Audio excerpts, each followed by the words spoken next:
like back then, they didn't want me, I'm back then. They didn't want me, I'm back then. They didn't want me, I'm blessed now. Talking to her like this.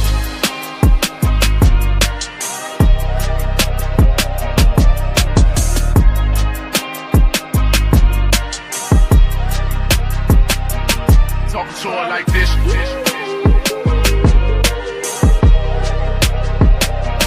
Talking to her like this.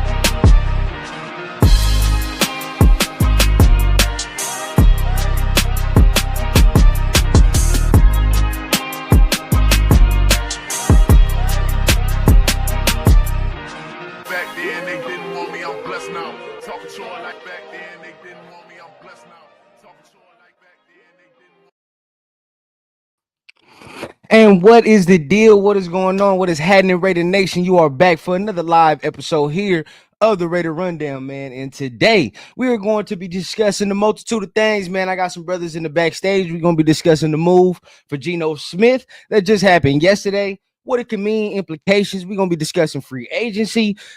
Try to make some predictions where the Raiders could go, what directions they lean in, looking at the draft, man, talking about a multitude of subjects, of course, getting into that coveted Shedeur Sanders topic. But of course, regardless, without further ado, man, let's go ahead. Let's play this funky music and let's get the show cracked.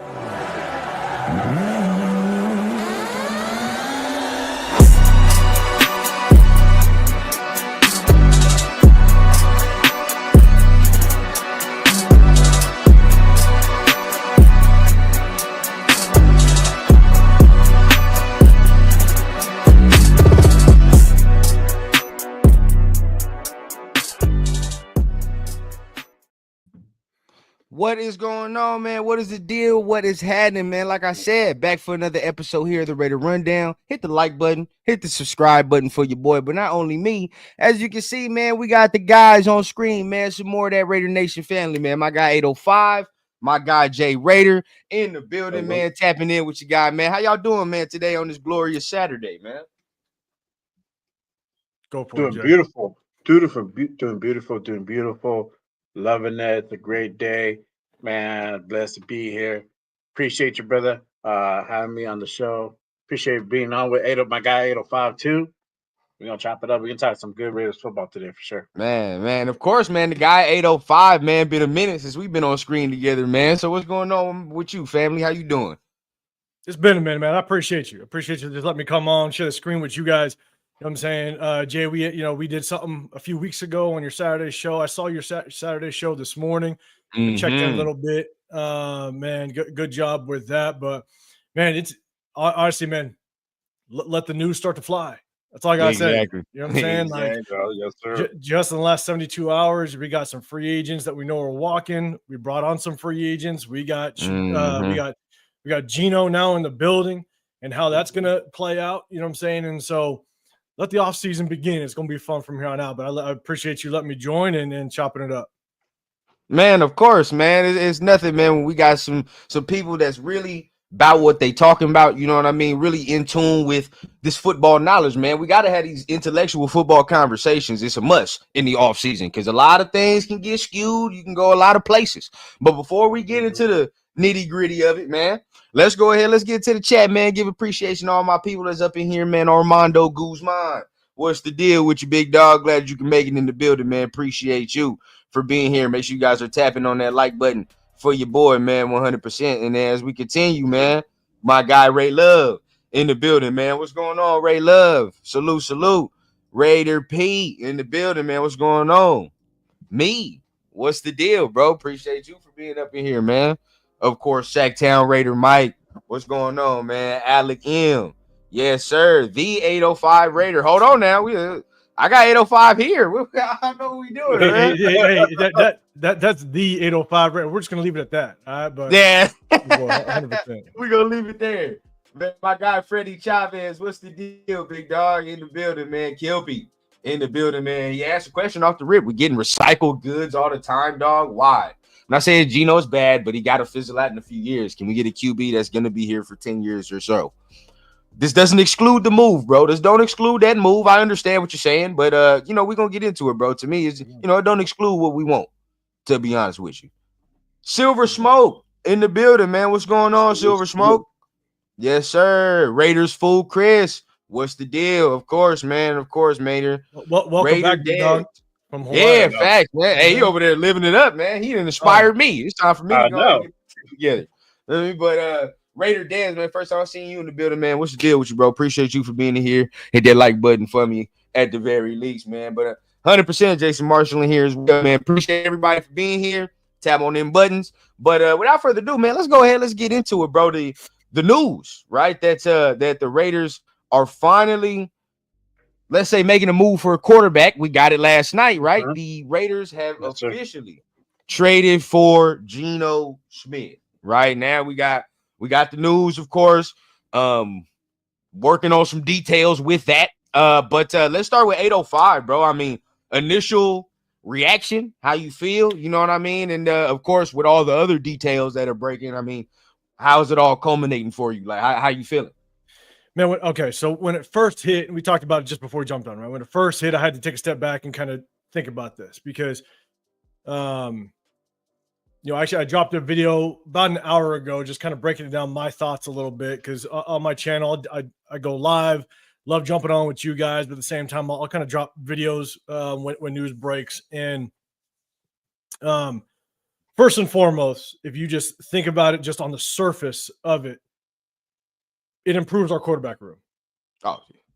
You know what I'm saying? Yeah. How much it remains to be seen. We'll see just kind of how it fully plays out. Some people think it's a complete upgrade. Some people think that, yeah, he's good, but how much does he truly move the needle based on what his stats were last year? And that's what a lot of people are going to judge him on, because this league is about what have you done for me lately? That's what this league is about. You know what I'm saying? Oh, yeah. And so, I think at the end of the day, I got to see what this contract fully looks like. I got to see what it looks like. I got to see how much are we going to sign him for 3 years, or is he going to be on the upper side of maybe closer to top 10 money, or is he going to be closer to like 17, 18 money? Because it could go either way. He wants 40 to 45. I think if we give him 40 to 45, I'm not going to be happy about it. I think that's paying way too much. That's what he's asking for. But if it drops down to maybe 35, based on, if you look at what the other quarterbacks are paid in the league and the salary cap is going to continue to go up year over year, if we could lock him in for the next 3 years, that's a deal. $35 million, you're now going to be paying him probably 17, 18, 19, ranked quarterback money, which that's not disrespectful. That's not bad. So real quick, just to reiterate, and you can see what your point, right? Like I would think you sitting and you're looking at the Derek Carr sweet spot at 37. Is that where you look? Because Matt Stafford's getting 40. And I'd love to be 35 based on the way the salary cap is going to move. Baker Mayfield's getting 33. And so he's right below Baker Mayfield at 25. So he getting 25, Baker Mayfield getting 33, Derek Carr getting 37. So 35. No, but that's also dependent on just, I don't know what Baker's contract looks like when it expires. I don't know how much longer he's under contract with the Bucs, right? Because we just started off season. So some of these contracts can be restructured like Dax was, next year. Max was the highest paid non-quarterback in NFL history just a couple of days ago. That shit's going to change in the next week. Someone's going to get paid more. You know what I'm saying? And so that's the thing, is that I think as the years go on, depending on how they structure the contract, it might be front loaded to where we can get off of him next year, maybe even in the third year without it hitting the salary cap. Okay, I'm cool with it. If we prepare this year to kind of have his replacement by year 2 and year 3, if we can move off from him by year 3 and there's no effect to the salary cap, then in my opinion, it looks like this is a change of culture move. To where if you just bring in a rookie, then you're kind of stagnant. You know what I'm saying? Like you're going to try to develop that rookie. You're not trying to win right now. You're trying to develop somebody. To me, this feels like our best shot at winning now. So, Yeah. But again, still need to see how free agency plays out because you got to help him. You got to surround him. You need to build pieces around him. How free agency plays out, how we work the draft, and how this contract is going to be structured. I think until we kind of see that, then I'll get a really good sense as to what this move means because it's all a puzzle. Right. How does the puzzle fit yeah. together? You can't just take it piece by piece. You got to look at all the angles to really figure out, okay, what's the overall plan, and does that plan actually look good? So, like on the surface, I do think this is a win now move, in my opinion. Yeah, 100%. I mean, if you're looking at that, and I definitely have some thoughts about where we go, definitely after sleeping on it. But Jay, go ahead, man, take it away, bro. I mean, let's hear from you first. After sleeping on it as well, how you feel? I feel cool about it. I'm good with the 1 year, bring him in and drafting a quarterback, putting that quarterback behind him. But now I think we were talking about it last night, where the reports are coming out that he's looking to go ahead and extend into a multi-year thing. I don't know about that. I don't see it. I hope it doesn't happen. I think a 1 year is just enough, and then we go ahead and just part ways. But what it's looking like more and more is that he's probably going to be here for the next at least 2 years, or at least as long as Pete's here, he's going to be this. That's kind of going to be his tenureship. I don't know how that equates where we draft Shador or Cam or Dart, one of those top three, and then we just have him sit the whole time. Because if we're looking to pay this man anywhere from like 30 to 35 for the next few years, I don't know. I just don't see it. Yeah, that's my take on it. No, 100%. I mean, and you got to feel how you feel. Like, and so for me, right, like when I look at the quarterback contracts and who's getting paid what and whatever the case, like it's always going to go by the dollar amount. I believe he's better than Derek Carr right now. I believe if you're talking about Baker Mayfield, I believe he's in it. You're going to clump them together. I believe you put him and Baker in the same clump. I'm not even going to cap to you. I mean, I feel it's the same thing. They're both going to lead you to mid, if that's what you want to say. Like, you feel what I'm saying? 9 wins, maybe a 10-win season. Look cool. But in all honesty, if I'm looking at Derek Carr make 37 and I'm looking at Baker Mayfield make 33, if I was Geno Smith and I'm only making 25, I'm going to want to upgrade based off the way he's played over the last 3 years. Now, I know these numbers are misconstrued and all these things, but somebody tweeted something, and apparently, over the last 3 years, him and even Justin Herbert got comparable ass numbers and wins over the last 3 years. Now it's skewed because Geno done been in the league for a minute, but at the same time, we're looking at his Seahawk tenures when we're like, all right, yeah, this is when he started to get better. And over the last 3 years, he's actually been comparable to Justin Herbert, if you want to say, with stats and all these other things. Now, my whole thing, just to end it off on my tangent, bro, I get where people are like, it's not going to move the needle. Man, he makes us a wild card team. He makes us this. He makes us that. Dog, we just won 4 games. I'll take a wild card. I'll take a wild card. We just won 4 games. Like, some people don't hear themselves when they say these things. They're like, dog, oh, man, he doesn't do anything but make us a 9-win, maybe a 10-win team. Dog, we just won 4 games. The year before that, how many games before that? I think you can combine the 2 years, and that's what we get. If we're talking about wins, dog, like, come on, man. Like, we haven't seen a wild card game in how long were we like, oh, we might be able to pull it out, get a shot. You feel what I'm saying? Do something. Come on, bro. I'll take a wild card in Pete Carroll's first year, bro. We have to stop this. Oh, man, I want to go to the Super Bowl. Dog, we weren't going to the Super Bowl before Geno Smith anyway. Even if we would have got Matt Stafford. Yep. It's not. Look, I think you can. There's an argument to be had that you can turn things around fairly quickly. You look at Washington did, right? But here's the thing: is that Washington is kind of an outlier. It doesn't happen all the time. You know what I'm saying? To put that expectation out there based off of our history, I know. We have dug ourselves such a big hole. Yep. Through all the drafts over the last 20 years, is that we need to gradually kind of work or have the expectation that we're going to gradually work ourselves out of it. I mean, shit, if we end up with an 8-win season next year, that's a win. It's a dub That's for a me. win. I'm good with that. Based off of all the pieces that we still need. We're not one piece away. Yeah, you know what I'm saying? And so, look, you know, I see some comments that are saying like Geno, you know, he sucks. He's not very good. Last year, Geno had one of, if not the worst offensive line in the game. Oh, 100%. 100%. He had a horrible offensive line. The running game struggled. They fired his offensive coordinator. He had a new offensive coordinator, and he got fired at the end of the season. And so that has to account for something. And he still threw for 4,000 plus yards. Now, mind you, the touchdown to interception ratio wasn't good, and I understand that. But if you look at the body of work that he had, he's a clear upgrade. Now, again, to know exactly – now, I guess we could talk about the draft compensation that we gave up, but to know exactly what this trade really looks like, we got to figure out what this contract ends up looking like. Yeah. I mean, I don't want to overpay the crap out of him, but if we give him that 35, but we can exit out of this contract by – let's say it's a 3-year. Right. You know what I'm saying?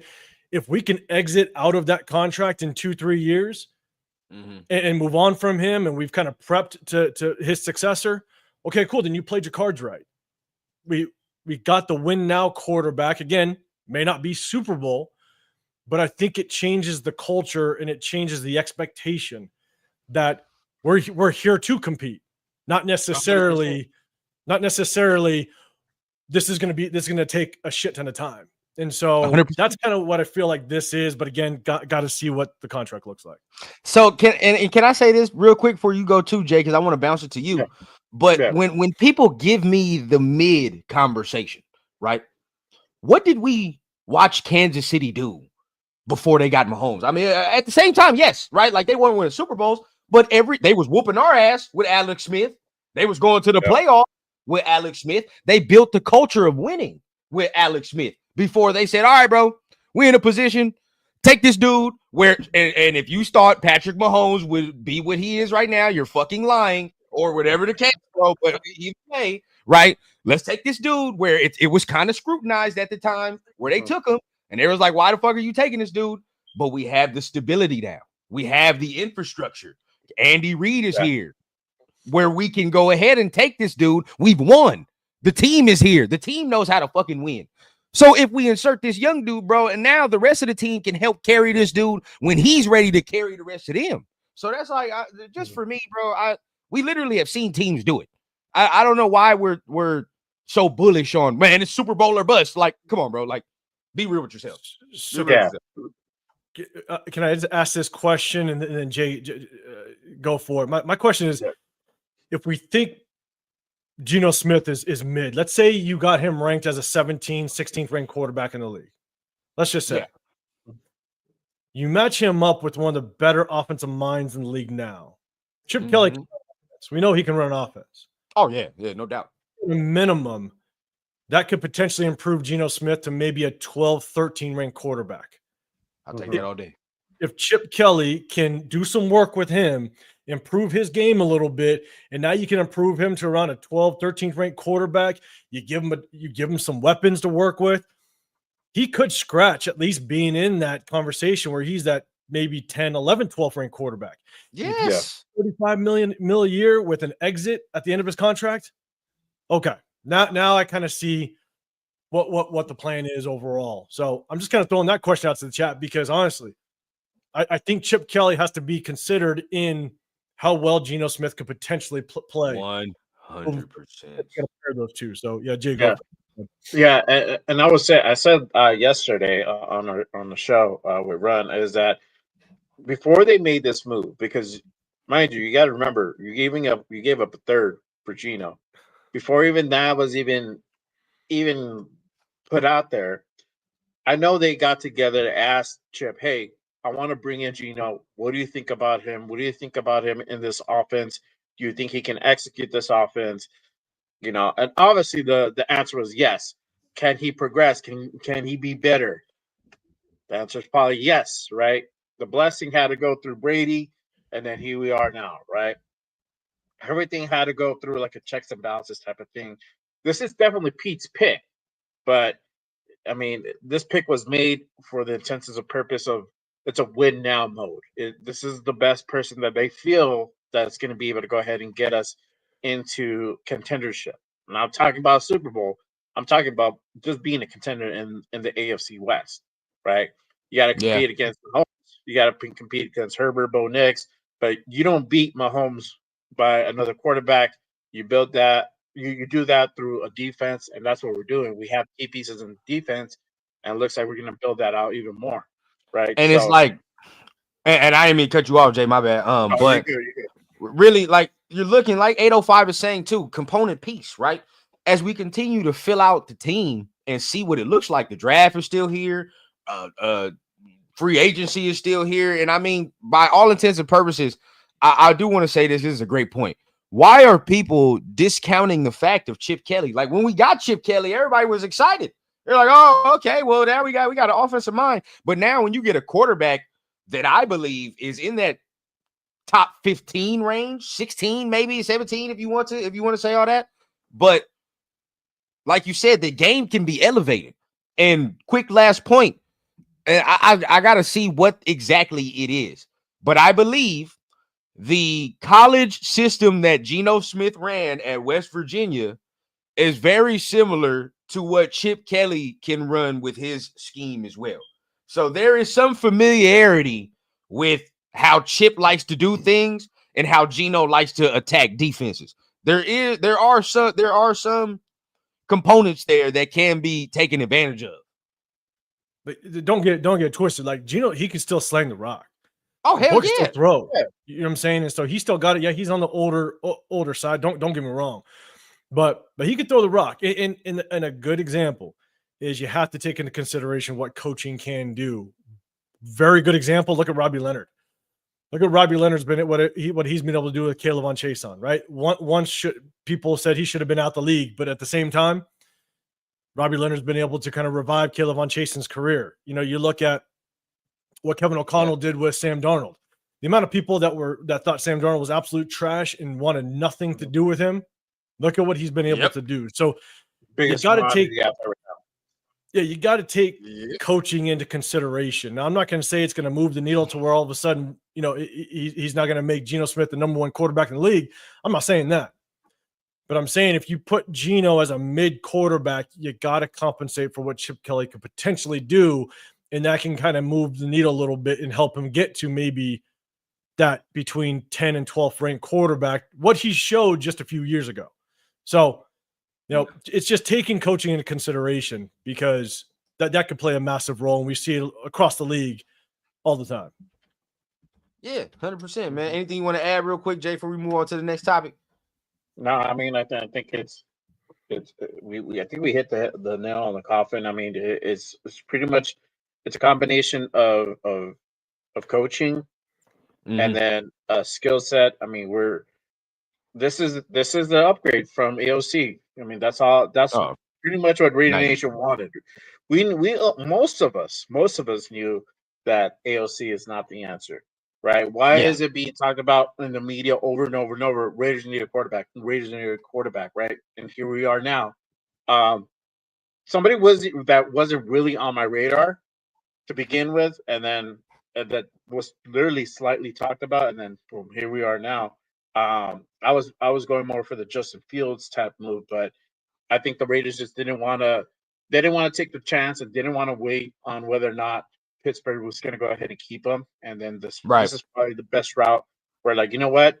We're going to go with somebody that Pete's familiar with, that most likely it's a mutual thing that they're not feeling each other in Seattle right now, Geno and the Seahawks. So, boom, this is literally where Pete came in. He was seen on the airplane, I think, chopping it up with the GM. That had to be also a topic of conversation. So, here we are now, you know. 100%, bro. 100%. Real quick, the last thing about kind of Geno and the trade, and shout out to my guy Genslinger. He's in there. He actually hit me up earlier today, and you know, we ended up what we thought was the 73rd or 73rd pick, I believe, in the third, but then it comes out that it's actually the 92nd pick, I believe. So when did we get that though? Really? I think they moved Devontae Adams the compensation. So we knew that was potentially going to happen, but it ended up being the 92nd. And so here's my thing is I'm still not happy about giving that early of compensation, because with that, I wish we didn't take on his contract. Now, again, we may restructure, we may extend him, we may adjust it somehow, but I still wish we wouldn't have taken on necessarily that contract in the final year. Because, man, I still wish we had that third, man. Because when you get picks that early, those could be day one starters if you play your cards right. Yeah, And for so sure. I'm still a little off on that. But at the end of the day, at least it's a 92 and not a 73. So Exactly. Right. So that is one. Didn't know we had 92 until we did that, to be honest. Yeah. So you said it. Yeah. I had no idea. 73. Real quick though, I do want to bring this up, man, because I'm gonna bring this up however much I can, bro. You know, I appreciate people when they wear the shield and they be doing their thing, but goddamn, man, watching this man right here was an eyesore, and that is Andre James, bro. That shit was tough to watch, man. And look, again, we appreciate everybody that wears the shield. We appreciate that shit, but it's like, dog, every time I watch a Raider game, I see this motherfucker on his back. I'm like, why am I seeing this man on his back consistently? There's another person that we got to be talking about on the offensive line, but right now he gets grace for some reason. But one of the issues that I felt like we really had, Andre James, bro, and immediately I knew the front office is making moves because these motherfuckers is making smart moves. Where we're like, finally, we're not just keeping people on the roster. We see they not producing. So, Jay, start with you, bro. How do you feel about Andre James when we saw this? I mean, I'm happy about it because if we're not doing this, we're pushing him to guard. Because anybody within their right mind that has at least some football type of IQ knows that JPJ is the better center out of the two. We saw that during the year. It was self-evident. So for them to go ahead and do this move, I applaud it. I think we save around anywhere from like 6 to 8 on the cap. I'm not sure. I got to go back and check the numbers now, but we do save something with this cut. So hey, thanks for the service. Appreciate you playing, but it's time to move on. So I'm happy with it. Yeah, it's on to the next one. I'm right there, man. Raiders, Chris, man, it ain't blasphemous. The Lord hears all prayers. You see how this shit go, man. Hey, he don't discriminate. We got to go, man. Hey, but 805, man. Let us know, man. How you feel, man? Break it down for us. I loved Andre James. No, it's not believable. It's not believable. Hey, no way. Yeah, Andre James is just bad. Like he had his feet were horrible. Run down, Jay. I think you kind of tap in sometimes. You check in with us, and we break down film during the week. Mm-hmm. And my biggest thing is he had horrible feet. He could not get his hips in the right position. His eyes were horrible. He had horrible eye discipline. I mean, there was so much. Like 2023 year, he was decent. He was okay. But something fell off last year that I don't know what happened, to be dead honest with you. I mean, he just regressed big time, which was disappointing. But based on how he played this year, I don't know how you move on from him, given the fact that JPJ can be the instant replacement. So I'm stoked to have JPJ. And, when a rookie basically pushes you out of your position, you're going to get your ass pushed off the roster. So 100%. That's kind of what happened. So, yeah, hey, good luck to him wherever he goes, but it ain't going to be here. 100%, bro. Like for me, I can't watch my center be probably, our weakest link. Like I just don't like when to me, that don't feel right. Feel what I'm saying? Like when your center's your weakest link. We watched Rodney Hudson for a number of years. Feel what I'm saying? Like we've had one of the greatest centers in everybody say NFL history. You feel what I'm saying? We've had some good centers. We've had some good offensive linemen, bro. Like I cannot watch my center be one of the worst at on the line, bro. It just don't work like that. Now, immediately when JPJ got into it, like y'all saying, bro, like we saw the difference. The nastiness was there. Now you see in the middle, bro, like we're tossing people now. You know what I mean? Like we're tossing people, and the two guards got to get in line, which is why I continuously say, and I kind of want to get your thoughts on this 805 too. It was when you put JPJ in there, it was very easy to see the weak link now in the interior because if your center is, I won't say dominant, but to a point like where he's that good, right? And now you can kind of see where he has to overcompensate for certain things, in my opinion, bro. Like I felt like he had to overcompensate for Parham like a lot last year. Where to me, it was surprising where Meredith was really holding his own, in my opinion. So it's like I feel like Parham needs to be replaced. I know, we might not do it now, but something tells me, bro, he just not the right fit in what we need in type. But I mean, how do you feel? So here's my thing is we had a horrible situation with our offensive line to start the season, right? Colton Miller coming off of the shoulder surgery. It took him a little bit longer than I expected him to kind of get back into true form. It took him probably about 6-7 games to kind of get his feet moving a little bit. JPJ that was in concussion protocol for what the first 3 games, which that was tough. And then we had Cody Whitehair. I holy shit, Cody Whitehair. I was so pissed, but that's neither here nor there. Right. And so I think for the first half of the season, our offensive line was a disaster because missing pieces, players come off of injury, trying to recover, all that, right? And Andre James playing horribly. So at the end of the day, you look at we had a rookie right tackle there. Mumford kind of went out. He didn't, sweet feet, wasn't working out. You know what I'm saying? So, on the right side, we had a rookie DJ Glaze. At one point, a rookie JPJ. We were shuffling Jordan Meredith, also Cody Whitehair. Parham just is not very good at all. I mean, Parham knew the assignment the last few games, and I swear to God, he was missing blocks on purpose. I mean, it was just like he knew we had to lose a couple games. And so it was just when it comes to offensive line, as much as your center is the quarterback of the offensive line, right, you're also only as good as your weakest link. And because 100%. We had some massive holes like Andre James, like Dylan Parham, it just didn't work out. But once we had that continuity, once we had JPJ at center, Dylan Parham was Jordan Meredith was finally solidified at that left guard spot. Colton Miller was looking pretty good. DJ Glaze, as we started to see him later in the season, started to progress and do well. The only weak spot was Dylan Parham. And because they were starting to get some continuity and some consistency with one another, I think that's when we started to see some success. But also at the same time, we also started to see Michael Mayer come back, which I think was truly our run blocking tight end.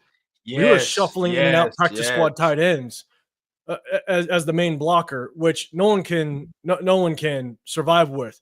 And if you guys remember against Cincinnati, 3 offensive linemen went down in the same game. When's the last time you saw that? So we kept shuffling guys in and out. So it took us until the second half of the season to really start to get some continuity with that offensive line. And then all of a sudden, we started to see some improvement.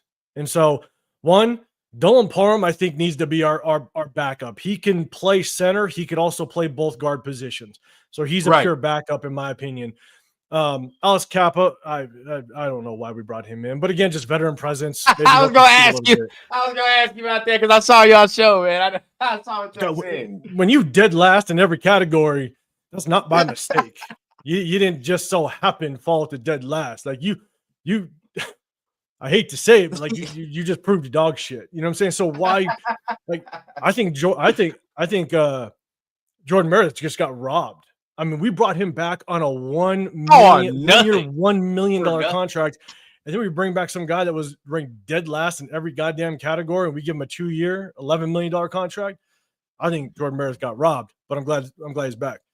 I think Alex Kappa is just kind of a rotational piece, maybe competition for Dylan Parham to light a fire under his ass. Agreed. But I definitely want to see us. I want to see us bring in a guard, and some more competition at the tackle position. Like I want to see 2 more linemen come into this building. So let me start with Jay, because this is a question that I've had as well with some of our fan base. One, right? Okay, I to a degree understand the Colton Miller aspect of shit, because like, yeah, he's getting older. But like all of us, like, you know, kind of know, we watch film, 805, of course, and all them watch the film. I'll be watching it with them, do my own thing on the side. A lot of us do the same thing.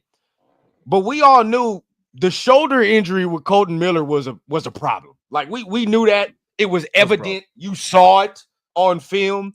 And as he got healthy, you saw him be better, right? Like I actually, as the season progressed, I'm like, okay, there's the Colton Miller that I'm used to seeing, right? Like to a degree, when he's healthy, when he got better, that's when I'm like, okay.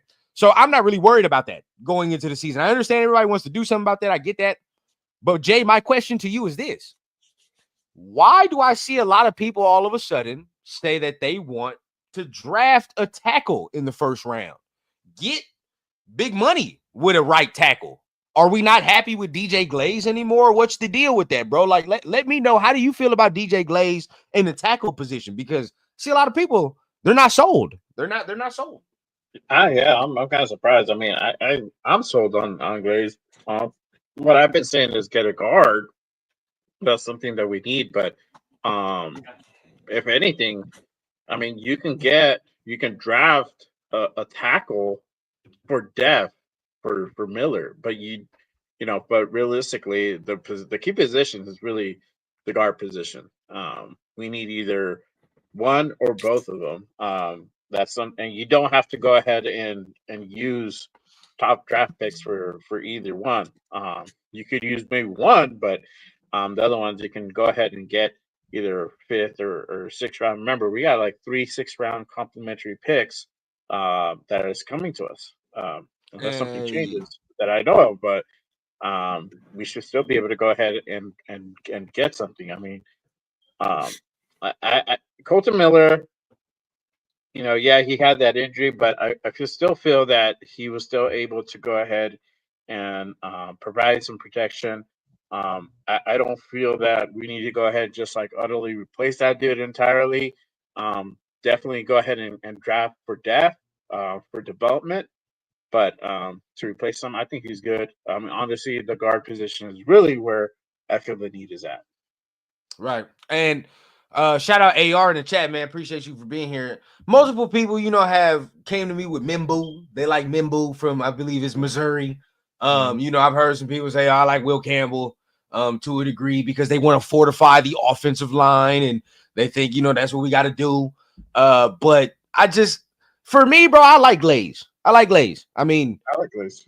Thayer is to me, I'm not going to say Thayer's, oh my God, he's a top tackle, but like when I knew Thayer couldn't get his spot back from Glaze, I'm like, he's at least better to a point than what we've had.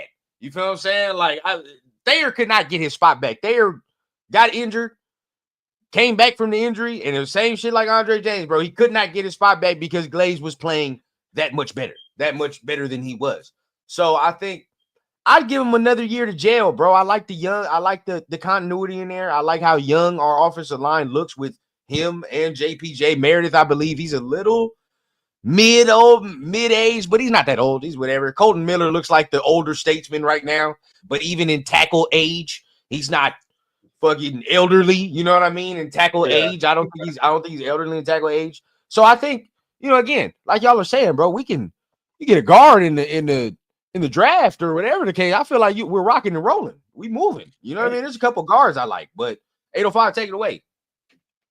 I like DJ Glaze because what he showed towards the tail end of the second half of the season is that he improved on what people knocked on him when he came out of college, right? He was a damn good pass protector.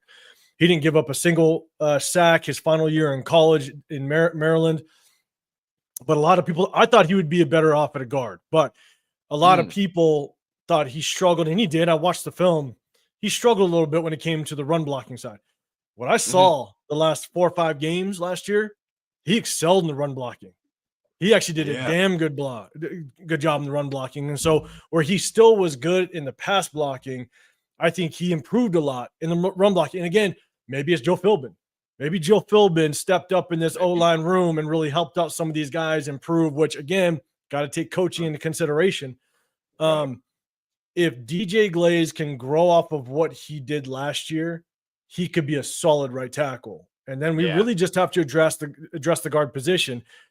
Realistically, man, I wish Trey Smith would have been available to kind of be a splash in free agency. I'd love to put a veteran guard between DJ Glaze and JPJ and help them with their development to grow into the league. Man, I'll tell you, a lot of people talk about Mekhi Becton. He's a beast, absolute beast. What I struggle is that you give him a payday. Is he going to return to the Jets, Mekhi Becton? Yeah. Where, there was reports or rumors where he was showing up late to film studies. He was showing, I don't know what kind of attitude he's going to have if he gets that big payday. I have no clue. I could be completely wrong. I'm not saying he's going to fall off. I'm just saying because he didn't have the best work ethic prior to going to the Eagles. And look, the Eagles had a hell of a surrounding for him. Lane Johnson, Kelsey was still involved in that entire, locker room, even though he wasn't necessarily on the team. Like, he had veterans surrounding him to check his ass. Not sure we have so much of that here. And so I'd love to see us bring in a veteran. I gotta look a little bit more to see what type of veteran we can bring in to be that guard position, but I'd love to have a veteran there. If not, then maybe we address a guard position fairly high in the draft with the one kid that I like, which I think he does a chance at falling to second, is that guard from Arizona, Jonah Savainea, the Samoan kid. A lot of people talk about him. Tackle. He plays tackle, but you could bump his ass down to guard, and he's an absolute beast. Yeah. So, he's got, you know what I'm saying? Like, I'm massive in building the trenches, but that's my thing is that if DJ Glaze can thrive off of what he did last year, and we can just bring in a guard, veteran guard, I think Colton Miller stays, and you keep this line intact, and maybe address, because we have so many needs, address the offensive line, maybe a left tackle position in next year's draft. But yeah, that's just me. I'm 100%. Like, for me, another guy I do like, right, but he's fairly high, right. If anything, he's gonna be like an early second round. That Gray Zabel, I love Gray Zabel. If he was to slide somewhere around that second, I'll take him. The Ratledge, I believe, from Georgia. And quick shameless plug, man. I got an episode releasing tomorrow with my guy Raider Trey. We get to breaking down some Georgia prospects because he's a Georgia fan, big Georgia fan, Raider fan too. But we break down some Georgia prospects, and Ratledge is one of the guys he likes. Hey, I saw that mullet. I was sold. Shit, I like my offensive lineman with a little bit dirty in him. I like that. Yeah. So I saw that. He got some nasty to him. So there are some guys in the draft that I do like. I just feel like really it's the guard. I just feel like if we get one solid guard to come in here and he plays at that level, where our offensive line is solid. I really do feel like they're very solid. And there's some prospects later in the draft. One guy that's on my radar is Joshua Gray, the guard from Morgan State. I like what he showed not only on tape, but I think on combine he showed well. Also, a guy that plays tackle but could possibly bump down to guard. Again, you could probably get him in maybe 4th round. Donovan Jackson. Right. He's a big boy, 6'4", 320. Ohio State, right? That's Ohio State. Yeah.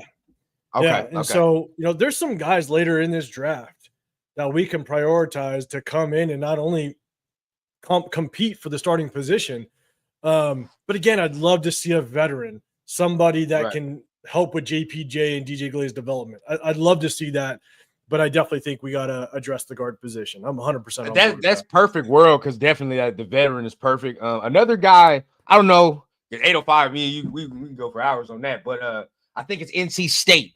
Damn, what's his name, bro? And he's getting at me because I saw him during the Senior Bowl and I got him on my notes. Hold on, give me 1 second, because this dude, I was messing with him. Anthony Belton. Anthony Belton from NC State is another guy. He plays tackle. Where I would like to see if I saw him in the Senior Bowl. They switched him into guard. He did some good things. He's a big boy, isn't he? Yeah, real big dude too. He got some versatility to him. He did good that week. He opened my eyes up to watch more on him after that. So he's another guy that I would definitely tap in with if you're talking about later round guys too. Get into that. Well, I see Leo in the chat. What's happening, Leo? Oh, nah, man, not my guy, man. What's the deal, big dog? What's the deal? So now, man, we moving on to the next topic, man. Next little thing, which is free agency, right? Which is coming up on us quick. That's 24, 48 hours, bro. We should we should start doing something by tomorrow. Honestly, I mean, they say the legal tampering period begins on Monday, but honestly, they're talking probably now and. Things are being people like it's. Oh yeah, it's already happened. There's no such thing. Like so come on, bro. It's funny because it was what was it that when Pete Carroll was on the plane talking with the Seahawks head coach and GM, it's like, bro, they were cooking up this Geno Smith thing 3 weeks ago. You know what I'm saying? Like now we know. Got it.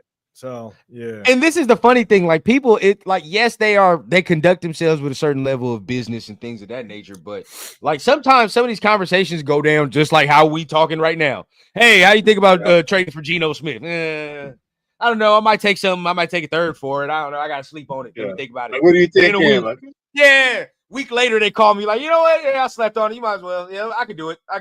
And it happens, bro. Like sometimes that is how it happens, a little bit to a degree. But free agency, we're getting into it. Give me a wish list, man. Give me some wish list, bro. 805. Let me start with you, bro. Where are you at? The wish list of some players that you like. If we talk about our own that we potentially want to bring back,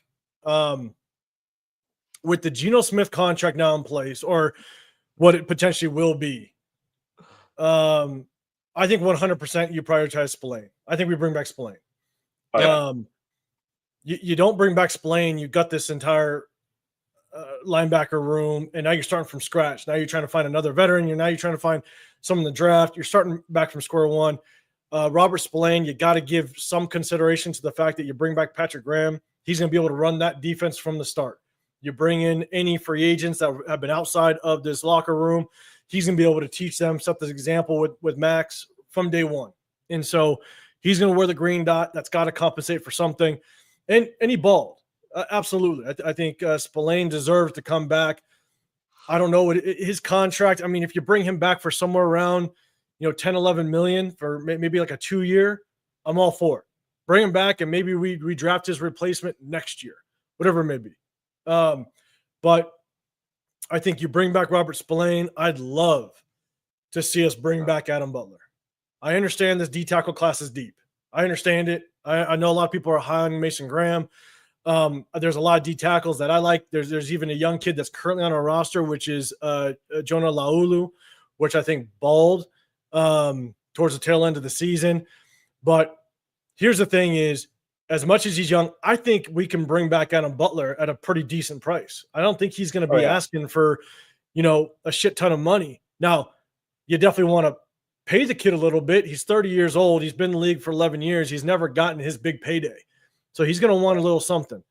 So I think that you give him something in upwards of like a 2-year, maybe $7 million contract. I'd be all for it.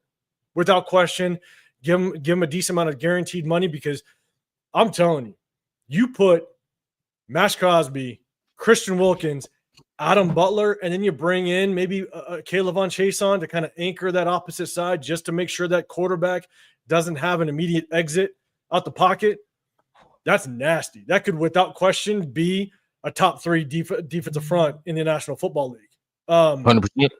And I'm all about prioritizing the trenches. Now, the one guy that, now that we signed on Geno Smith, the one guy that I was very high on, but now I'm kind of willing to walk away from, because I think you can get some talent in the draft. You could also bring in somebody else that could possibly match Patrick Graham's system, not as good, but enough, is Trayvon Merrick. I think we move on from Trayvon Merrick. As much as I like him, as much as I think that he plays extremely well in Patrick Graham's system, we did bring on Isaiah Polamau, which I think is going to ball. I think he's going to do a very good job. Good signing. I think that's the guy you walk away from. And I'm telling you, you have that front four come after Patrick Graham, Patrick Mahomes, after Bo Nix, after Herbert. That is fucking nasty. Like, 805. Now you're talking too much sense, man. You're talking too much sense. Like, I don't want a lot of question marks, as opposed, like, as much as you bring in a rookie, there's always a risk with a rookie. And so if we want to be competitive now, and the Eagles didn't paint the playbook, right? We did Christmas Day last year. Like, we understand how to beat Patrick Mahomes. You got to get after him. Adam Butler was I believe at one point he was the 6th most double team interior D tackle when Christian Wilkins went down, and he still produced, and he still fought 100%. Through double teams. 100%. And once Christian Wilkins comes back, now you're doubling Christian Wilkins. You're going to double Max. If Adam Butler gets those one-on-ones, he is going to wreak havoc on offensive line. So give him a little bit of payday. Get after these quarterbacks in the AFC West, and let's have some fun with it. And then you let Trayvon Merrick walk. As much as I like him, I think you let him walk at this point. So that's who I would want when it comes to our own free agents. And we brought back Jordan Meredith, so I'm cool. So we're good. See, look, hey, and somebody was like, man, you gotta tell 805, man, you gotta get him mad, man. Tell him Jordan Meredith is his ass. But I was like, damn, I will say that, but then that's disingenuous because I like Jordan Meredith. So I can't even say it. I fuck with Jordan Meredith. But man, hey, see, look, 805 laid it down, laid the blueprint, gave us the bricks, right? So, Jay, if they're hearing that, where would you take it in your mind, right? Like, who are you looking at? Where are some guys in your mind is like, all right, bro, I'm putting my GM hat on. Where would you go? I don't know. Look, I like Morrig, but also too, if the price is right, then we make it happen. But if it's too much, then no, right? I mean, we can definitely go ahead and potentially upgrade, like 805 just said. I mean, Paul Miles there. We just resigned him. We know what he can do, and he's still getting better. So we're just scratching the surface with that kid. So he still has a long career ahead of him. As far as like a linebacker, we're bringing back Spillane, but we definitely need somebody to go ahead and line up with them. I do like Greenlaw. I don't know. That's the thing. I don't know if San Francisco is going to go ahead and keep him or not. If they don't, we need to jump on them. I feel like that's going to be a definite asset if we're able to go ahead and pick that dude up. Right. Yeah, I like Butler. I think he comes back. I think we can get him on, obviously, team-friendly deal. Got throwing a little bit in there. Jason, obviously bring him back. I know we were talking about Kuntz yesterday, and that's the thing. Paying the dude anywhere from $17 to $20 million, that's a pipe dream.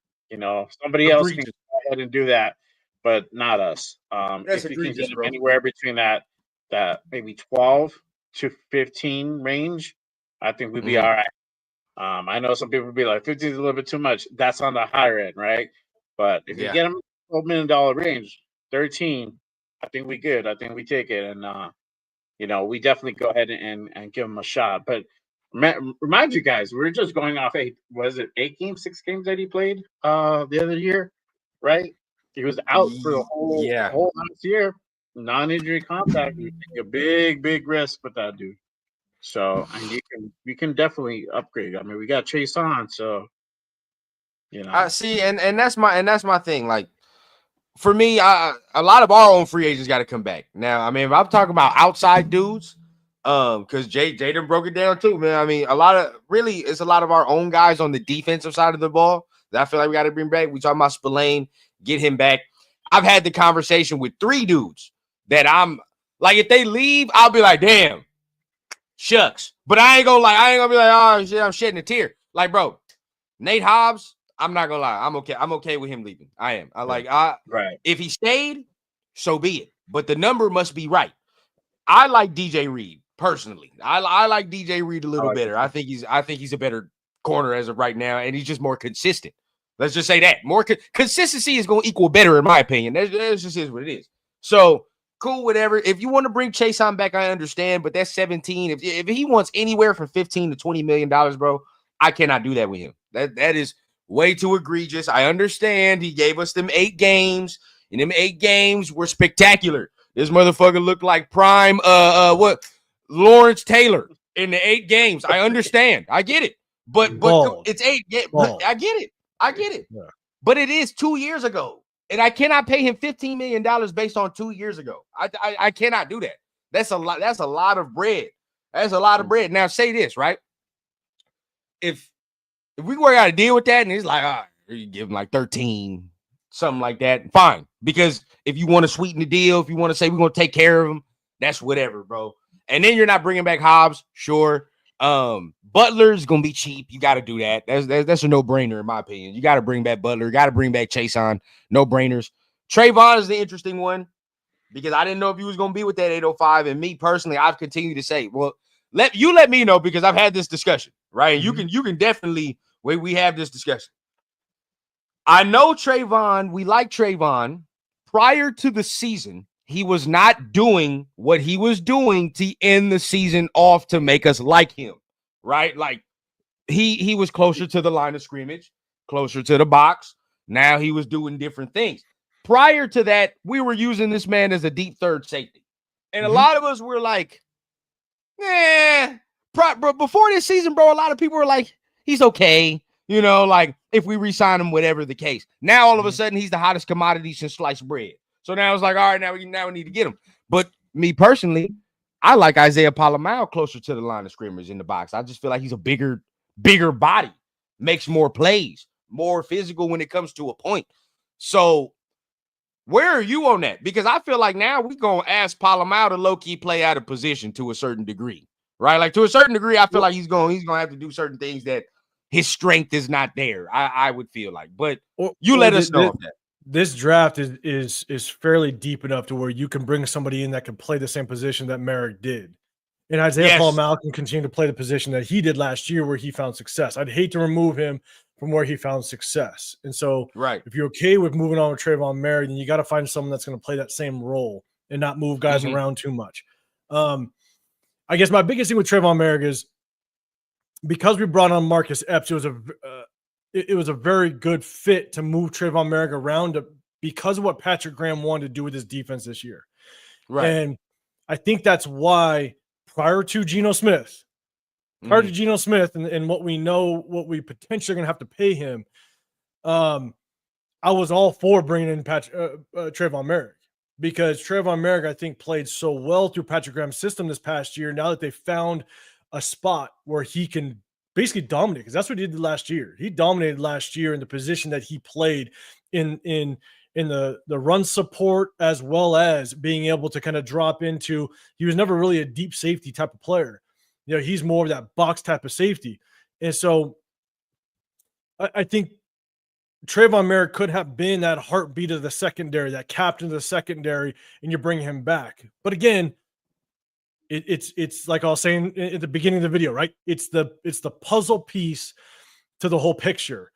And now that we bring on Geno Smith and we're going to have to allocate a large portion of our cap to him, I think out of all of our free agents that we could potentially bring back, I think Trayvon Merrick is the one that potentially could be replaced.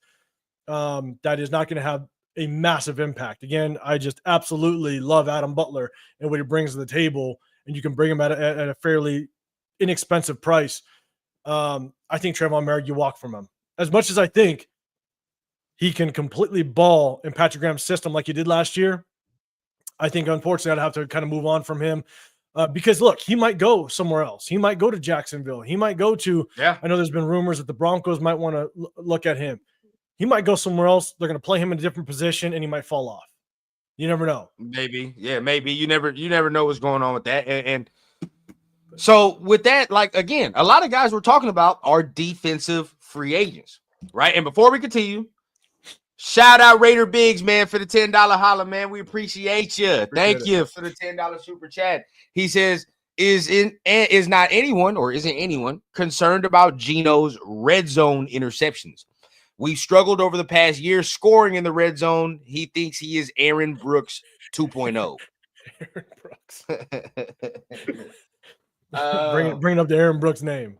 I like it. I don't know. I don't know if I'm really concerned with the red zone interceptions to a point where I feel like the play calling is going to be better and the running game is going to be prevalent in the red zone, where I feel like we need to be a better running team in the red zone, period. And that's another reason why we have not been good in the red zone, because we don't fucking run the ball well in there. So I think if we continue to strengthen that up where we can do that, I don't think it's going to be that big of a problem, in my opinion, because now we can do some other things off of that if our run game is strong and things of that nature, like everybody knows. So I think we can play off that to a degree. I mean, 805 Jay, where are y'all at with that? Go for it, Jay. You know, I'm not. Yeah, I get it, but I mean, like we said, we got to run the ball damn more. You know, and if you're basing it off of the running back room that we have now, I definitely get. I'm definitely with you, but that's an area of improvement. That's an area that we said that we're going to go ahead and improve. And we're still waiting to see whether or not they're going to go ahead and sign a veteran running back to lead that room. But for sure, in this draft, that's literally where we're going to go ahead and really find our answer. This draft class is so deep at running back. You can get it at different places. I said it earlier in the morning show. You can get somebody in the second round. You can go back and get somebody in the fifth or sixth, and you're still coming up on top. So you know, it's just tweaking. It's just getting another personnel for the O-line and getting solid running backs, and you know, we're gonna see a different offense this season for sure. You know, obviously that, you know, the interceptions and the fumbles, the turnovers with Geno, I mean, that stems from having a shitty O-line in Seattle last year. That's literally what it would distribute. But mind you, he didn't have Pete there. He was by himself the last 2 years. So not having Pete there, it did change things, and that's the stats that we see right now. But he's back. He's going to be with Chip, and you know, they're going to get certain pieces in place, and one the message is we're going to protect the quarterback. We're going to run the ball. Yep. My response to that is I have to go back. Geno Smith has never really had much of a problem in the Seattle days, especially with Pete Carroll in the red zone, as far as I can remember. Chat, correct me if I'm wrong, but I don't remember Geno Smith having that much of an issue in the red zone. Last year, obviously, had some issues.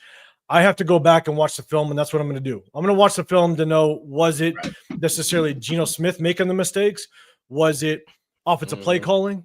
You know, I got to see what type of scheme they were running. Jay, you make a good point, right? The offensive line, if you're struggling, that means that there's a lot of times if you have a good run game and a solid offensive line in that red zone, defense is going to have to creep up the line of scrimmage. They're going to have to bring pressure. They're going to have to vacate some areas. And that's when you take advantage of some of the pockets in the defense. And I just don't know with a weak offensive line, is the defense sitting back, you know, potentially, you know, 7-8 in coverage, and now Geno Smith is having a hard time. I got to go back and watch the film. I'm not going to, you know, say whether or not I think it was all him or was it something else. So I'll definitely kind of give you my opinion as time goes on, but I definitely got to go back and watch the game film. And that's exactly what I'm waiting for. You know, I'll be waiting on you, Severe, and all them sometimes. You know what I mean? Definitely see what y'all say, see how y'all break it down. But you know, just also doing my initial research. You know, a lot of people, like, you know, especially a lot of Seattle people, you know, like Mina Kimes, you know, respect it. I respect what she be saying a lot too. I like hey, look, I like Mina. I respect what she says like a lot. She's like that. That's a very good example of, you don't necessarily have to play the game to understand the game. And just shout out to her, man. She is good. I gotta give credit where credit's due. And when I took this into a lot of consideration, when she said yesterday that the amount of pressure that Geno Smith mitigated at his time in Seattle with that offensive line is undervalued. That is what she said. So in her saying that, and a lot of other people confirming that same thing, I'm like, all right, bro, like I can see that. But of course, we have to confirm for ourselves, watch the film and see all these things. But in hearing that, initially, you're like, all right, these are respected people that are like, yeah, no, dog. Like, if he has better protection, if the Seahawks knew what they were doing in better spots, he would be even better than what is being showed. Before I continue real quick, and we're going to keep going, we got a $5 holler in the building, man. Appreciate you from Mark Carbone, man. $4.99 for the super chat. Appreciate you. Thank you, dog. He says, Merrick finally started to shine second half of the season, but totally replaceable. What are the thoughts on Chris Smith? Dude was a dog at Georgia. For me, and then I'll let 805 take it, and then we let Jay take it. I liked Chris Smith coming out. It was always the problem with the athletic traits. You would say, like, he ain't got the top end speed or the athleticism you're looking for. And I've kind of been disappointed he ain't found his way on the field. But seeing as though, like, they haven't even, I mean, we've had some injuries at safety too, and he still hasn't found his way on the field. They signed Harper from the Chargers, undrafted guy, and he came in and played, and it's been a lot of these things, bro. So with Chris, I've been kind of disappointed. I feel like they'd probably look at a different option, if it came down to it. I mean, what about y'all? For me, when you see Chris Smith actually get some playing time in preseason, because he does not get work during the season. He doesn't at all. He doesn't get any love during the season at all. And I'm sorry, like, if you're not stepping foot, when we bring in, whether it be practice squad guys or we bring in, some very low end free agents, and now you're getting some playing time over Chris Smith, man, you're just not impressing. And so it worries me. Yeah, like, it's hard for me to say. As much as he did well in Georgia, I think that he was, in my opinion, I felt like he was a little raw coming out of Georgia, so he definitely had some things to work on. But to me, it feels like he just hasn't been able to just take advantage of being able to, work with some of our defensive backs coaches, work against some of the receivers that we have, to be able to improve on his skill set. And like, I don't know, I can't say whether or not is it just not clicking? You know what I'm saying? Like, you get your reps. You're going to get reps in practice. Yeah. And are you just constantly getting exposed to the point where we're looking for replacements every year? So that's what I'm saying, bro. You bringing guys off the street and they're playing before you. So it's like, I don't know. Yeah, there has to be something in practice. There has to be something that he's showing that they don't trust him. That's what it boils down to. I mean, why do you think that people were hesitant on starting Ritter? I know when we got Ritter, they were like, we gotta start Ritter. Start him. Yeah, but why? Why? I mean, this dude was off the practice squad. There's a reason why he's on the practice squad in Arizona, right?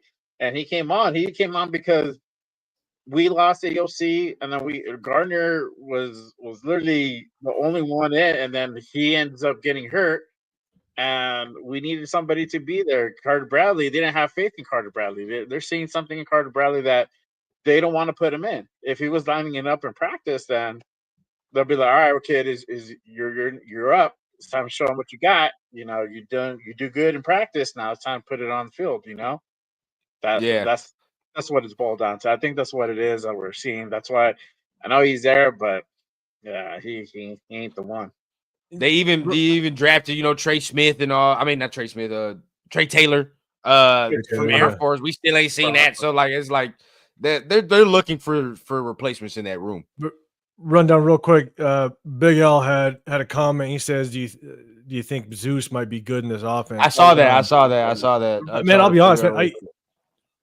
When it comes to Zeus, I mean, we saw flashes, obviously not last year, but the year before. The hard part is that what we saw flashes in 2023 to what we saw this year, I mean, it's just zero vision.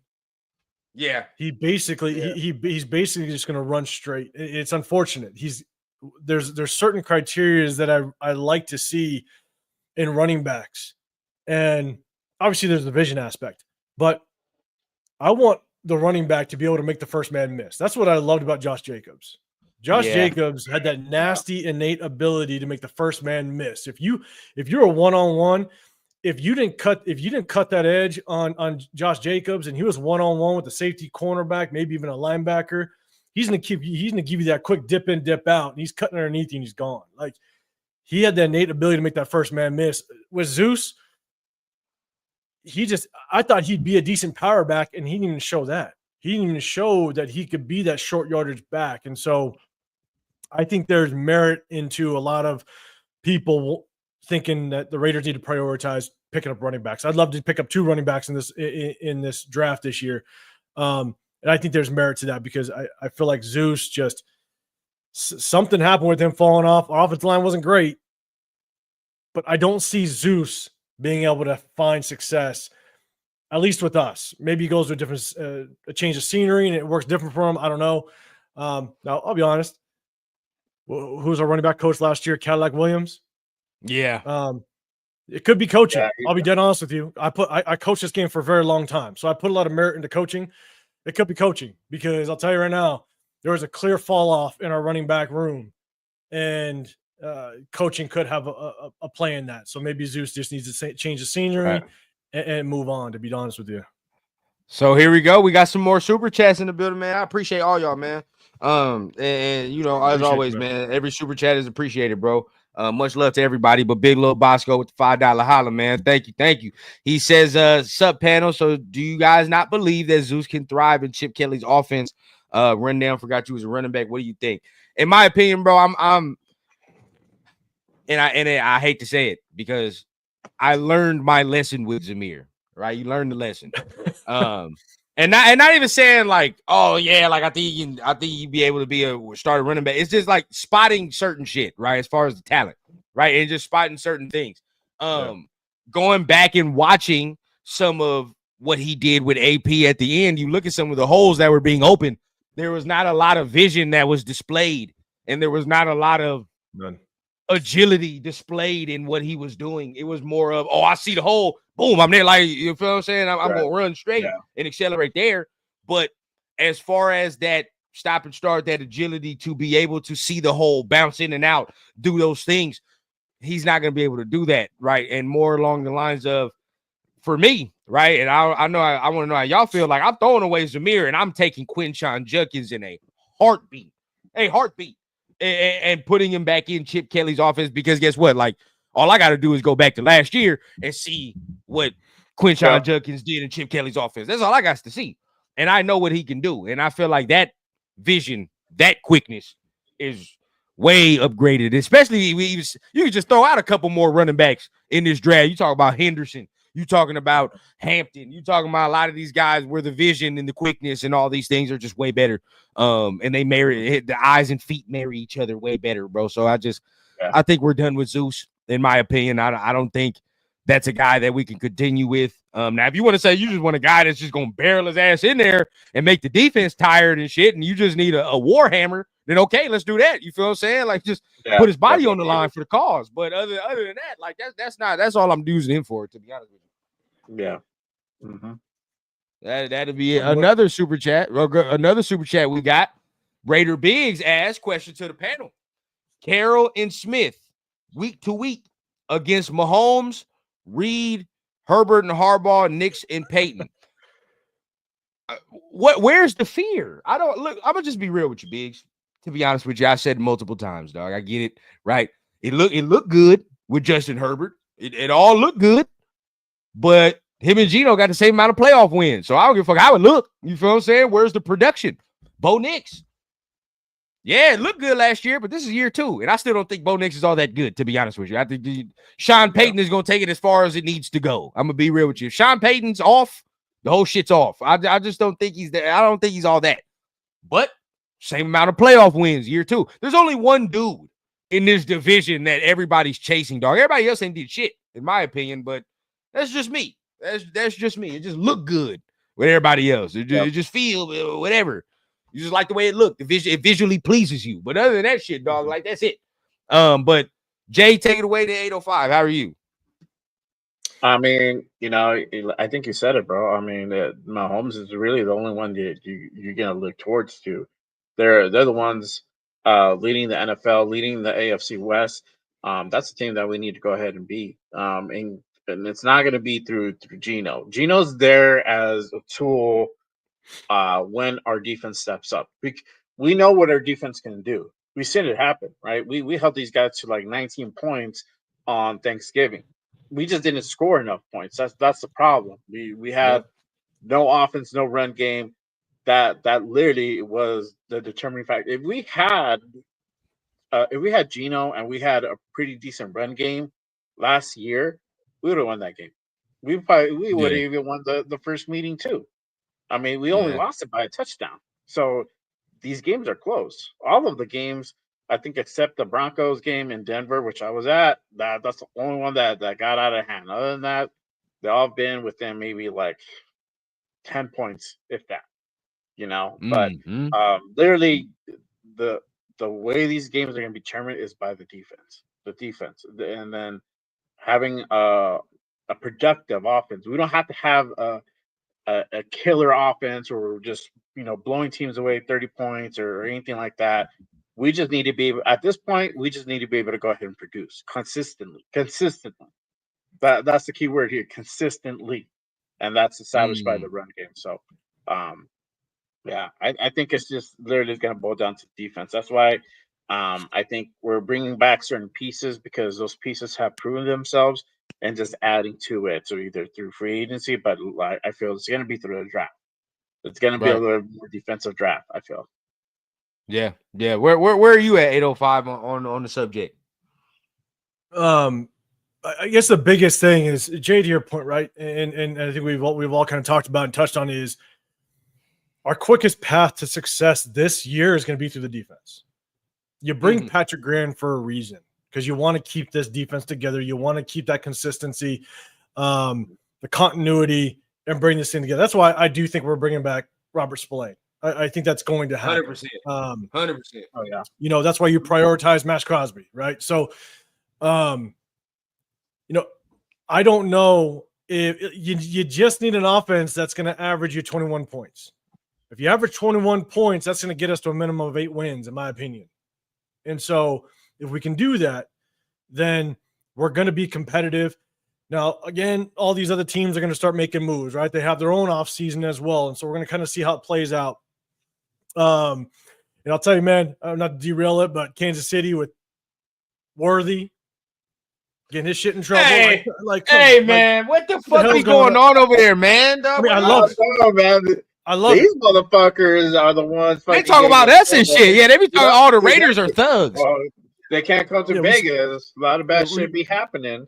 We smoking cigars in the locker room, but yet people joyriding and shit in the freeway and doing your thing. Like, choking people out and but yeah, this shit's getting wild over there, man. But it's Kansas City. But here's my thing: is that I think our closest path to success is going to be the defense, and if we build on that, bringing Geno Smith in and allowing us to potentially, again, got to build pieces around him to potentially average that 21 points, 23 points a game. Man, I think that's automatic 8 wins, as long as we don't have a shit ton of injuries like we did last year. Yeah. I think we match up. Beautiful. It's the first time in a long time that we've had at least a respectable head coach. Thank you. And this is probably the second best quarterback we've had in the last 20 years. Or you know what I'm saying? Like, you can compare him to, the 2016 or the 2016 Derek Carr, the 2021 Derek Carr. Like, this is probably the second best quarterback we've had in the last 20 years. And so, my biggest thing is that we now have kind of set the stage where if we prioritize the defense and we build on that side of the ball, now we're competing. Now we got a reason to be excited about. And so, yeah, man, like we're a step closer. Geno Smith doesn't set us back. I think we at least take a little bit step closer. Forward. So I like the direction. Forward. Hey, man, some of them wanted to pay Sam Darnold $40 million, 805. I mean, you get stop. I know. Stop. 50 actually. 50. Not 40, 50. They were like, oh yeah, bro, let's pay him $55 million. Sam Darnold. Like, nah, dog. I mean, Sam Darnold's right where he's right where he need to be over there with Seattle. Let them pay him that money, and then shit, we pay Geno what he's supposed to be paid. And you brought that one comment by Nabman, and he basically said, and Nabman, let me know. I think you mentioned you might be out here in March. Let me know in the Vegas area. But he said Trey Taylor is going to show some shit this year. Look, that's why I love preseason. I'm going to want to see what Trey Taylor does in the preseason to kind of see, because he is that physical type of safety that could mirror maybe what Trayvon Merrick is like. I'm not saying he could produce that way. I'm saying that he kind of replicates Trayvon Merrick's game. And so if you move on from him and Patrick Graham can use Trayvon Merrick very similar, or Trey Taylor very similar to the way that Trayvon Merrick played, maybe we'll have something there. So that's why I love preseason. I want to see just kind of how some of these younger players produce. And usually Chris and I watch like preseason games and stuff, but you might need to join 805 this year, bro, because this, I love watching preseason too, because we get to see everything. But keeping on free agency, there's a name, and we talked about defense a lot, right? Like we've been really touching on the defense, but honestly, there is a name on the offensive side of the ball that gets some people to cringe. It don't, but for me, I've been talking about this for like months. I think on my channel, guilty pleasure want Chris Godwin. I want fucking Chris Godwin, bro. I feel like Chris Godwin, if he gets here, instantly gives us some more cachet on offense. Like, because really that's what needs to be upgraded, dog. We talking about this defense. We re-sign most of these people, get maybe an upgrade or two somewhere. We'll be okay on defense. And then the draft is here. Like, our defense is solid, to be honest. But I feel like getting a veteran like Chris Godwin, and this is my reasoning. You get him, he's a very steady presence, right? And honestly, if you're getting him, to me, that signals like we're gonna make 89 that number one. He's the number one target on every play if we're talking about a pass play. It don't matter where you're going, bro. 89 is the hot route, whatever it is, bro. Off of that, we play off of that, right? Now, the complementary pieces are Jacoby Myers and Chris Godwin, which to me, bro, if you're talking about those are complementary pieces to Brock Bowers, very good complementary pieces, in my opinion, where they're very reliable, very solid. Can interchange them, slot X, wherever you want to do. Feel what I'm saying? You can do that with anybody, with Bowers, Myers, and you talking about Godwin. Any of them can interchange wherever they want to be. And then from there, you still got Trey Tucker with your deep shot. So I mean, we're well balanced in our receiving attack, in my opinion. But if I had guilty pleasure, and we talking about who you want as far as offense to help put the ball in the end zone and shit like that, bro, like I want Chris Godwin, in my opinion, bro. And he got the Brady connection, Spy Tech connection. It just make a lot of sense, in my opinion. Jay, you want to take it? Go ahead. Yeah.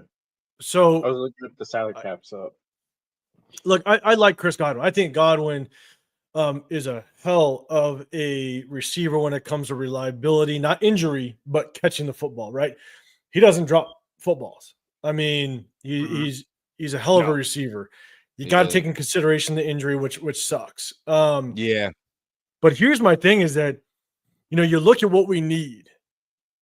I'd love to see us get a true 50-50 ball guy.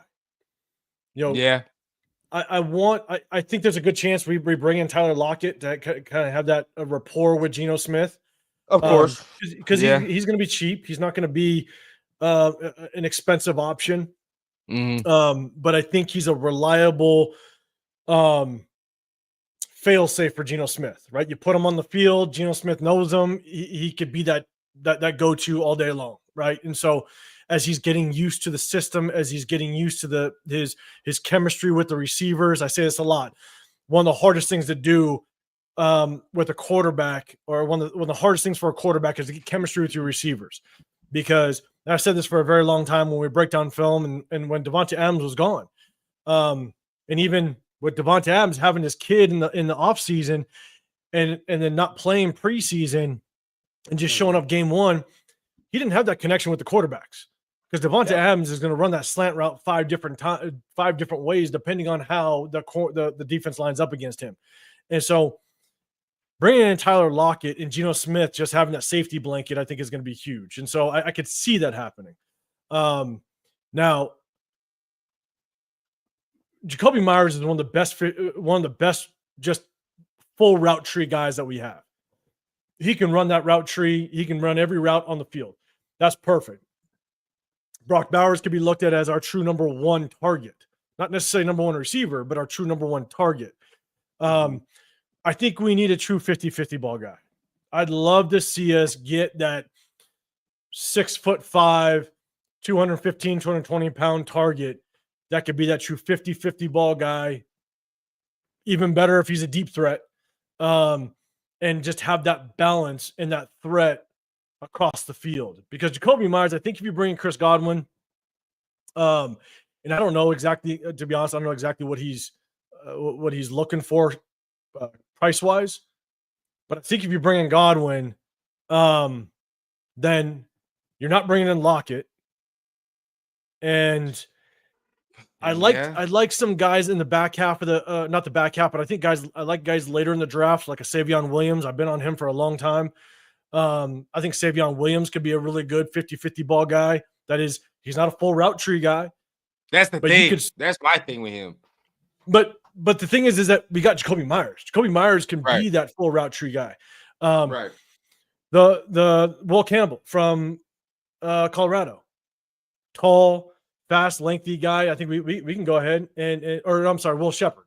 Shepard from Colorado. Yeah. He's that 6'4", 6'5" guy that could take the top off the defense a little bit, and he could be that true 50-50 ball guy. I'd love to see that aspect to our defense or to our offense because we don't have that. You know what I'm saying? And so that's what I would love to see is someone that we can throw the ball to that's always that threat. Because when you always have that threat, you have to shade a safety over. I'm sorry. If you're playing a defense that has a corner that's only 5'11", that maybe only is 6 foot, that isn't that true shutdown corner, you have to shade a safety over there. You have to. Because the moment you don't, that quarterback's going to have one signal, and that's that go route, and he's gone.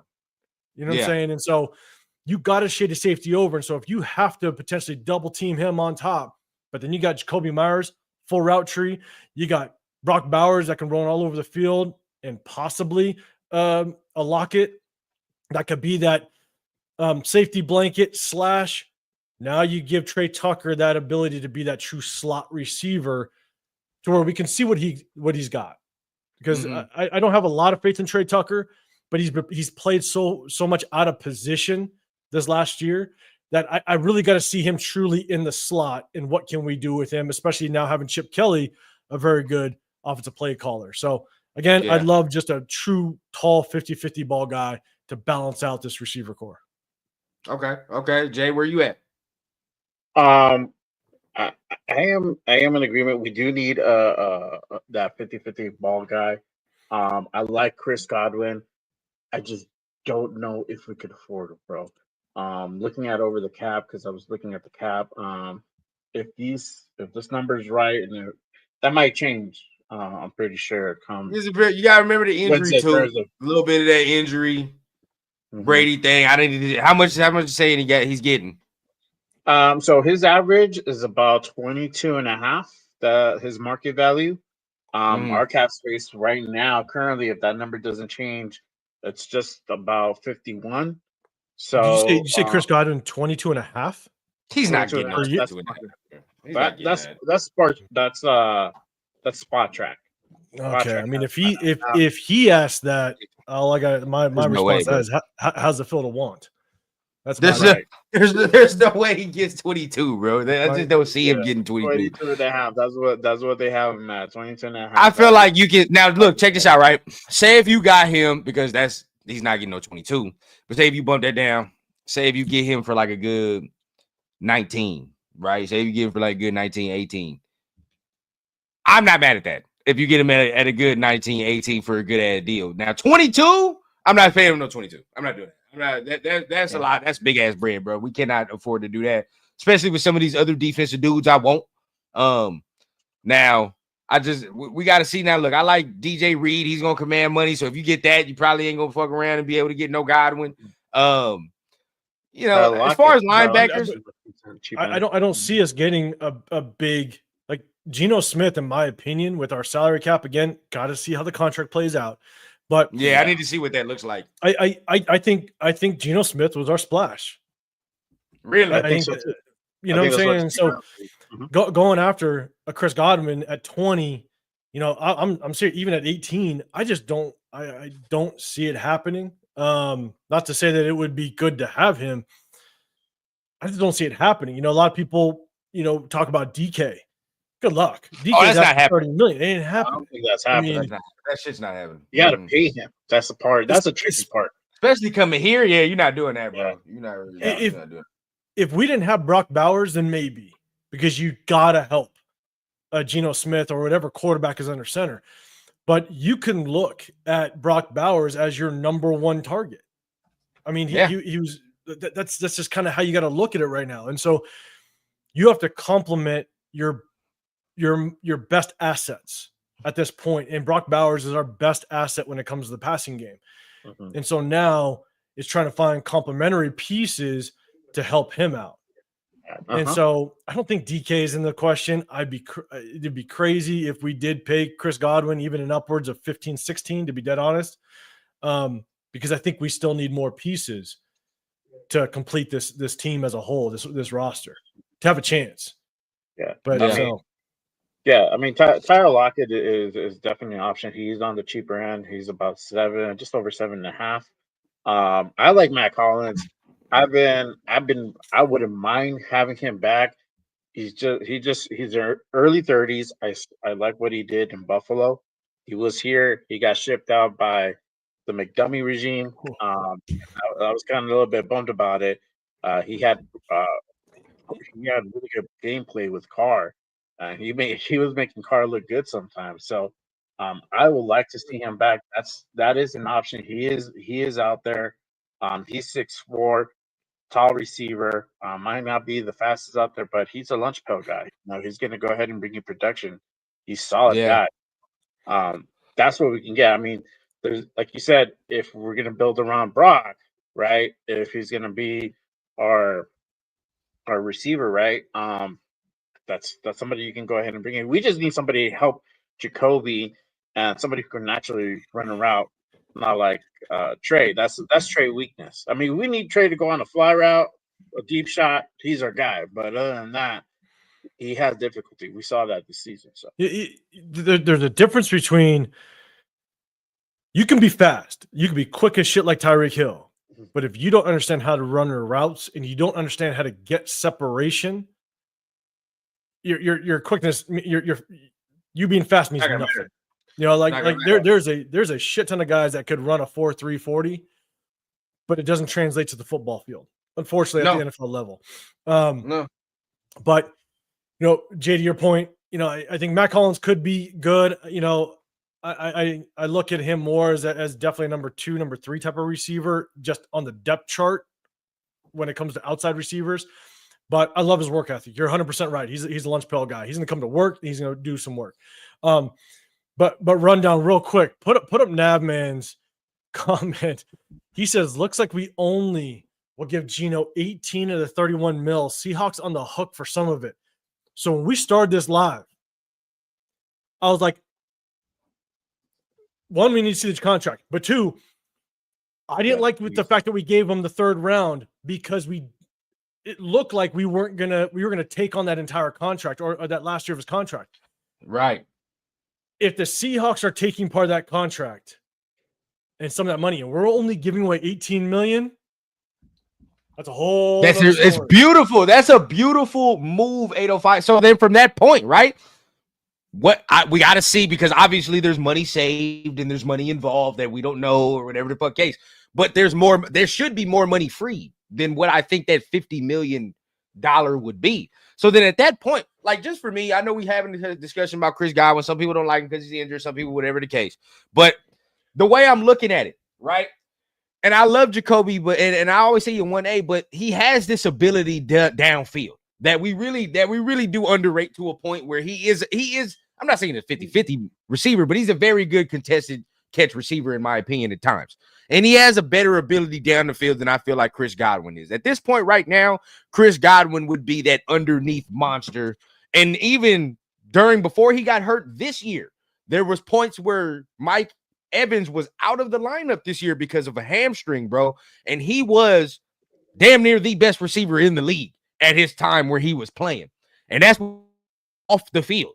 So bringing him in to be that underneath monster where nobody can fuck with Chris Godwin in these routes from 5 to 20 yards. Nobody can really fuck with Chris Godwin at that point. Where now I already have my deep threat with Trey Tucker. I know Jacoby Myers can do some things deep down the field and work pretty much majority of the route tree.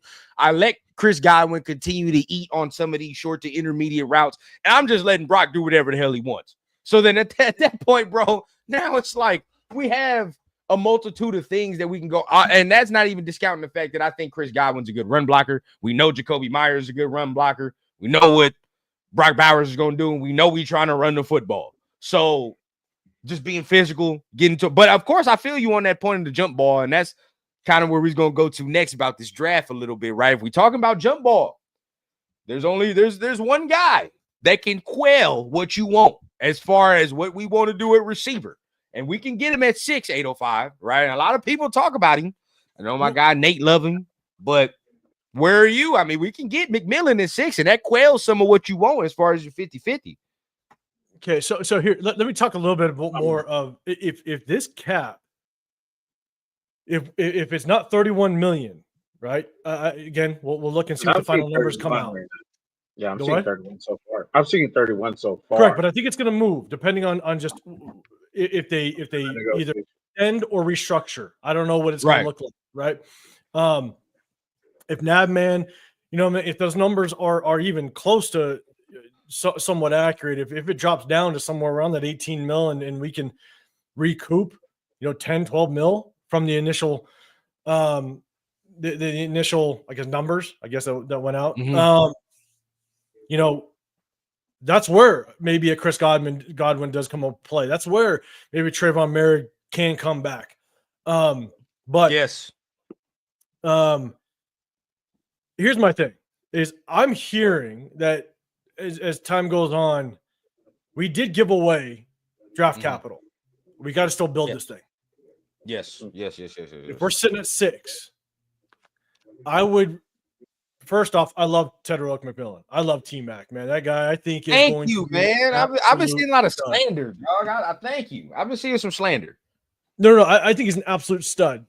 Like any rookie that comes in, you're going to have things you got to work on. One thing that Tedrick McMillan has to work on is being a full route tree type of guy. Yep. If you're going 100%. To be picked in the top 10 or even first round, you got to be able to run every single route. And so I think he's got to work a little bit on being able to be just slightly more crisp on his routes. But again, when you're 6'5", 6'6", that makes up for a lot.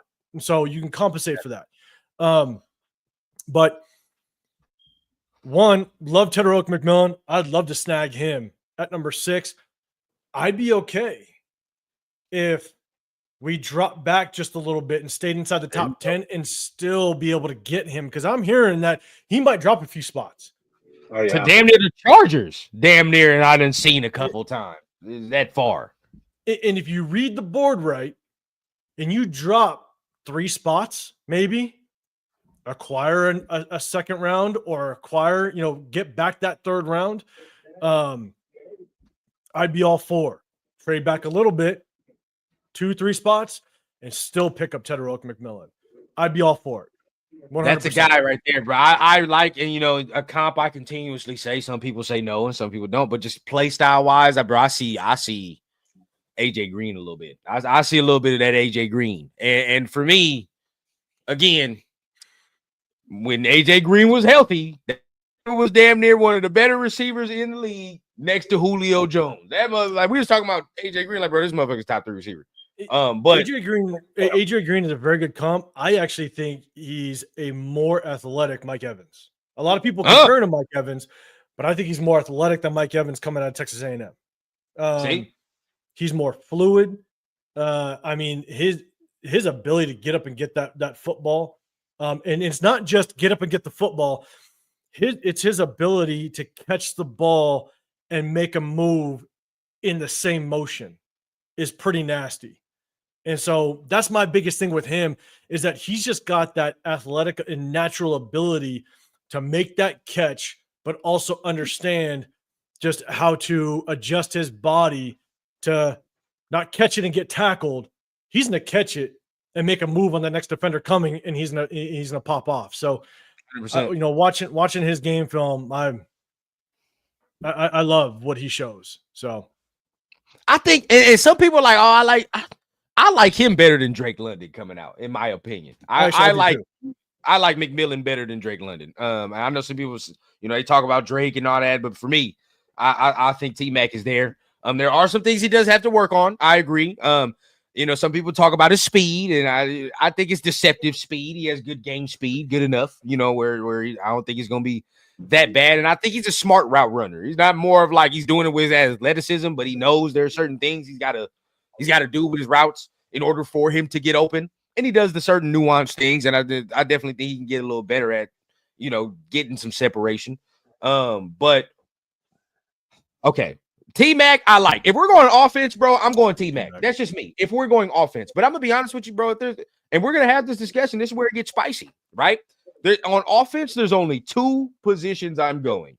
And that's either I'm fucking with quarterback, and this is at 6.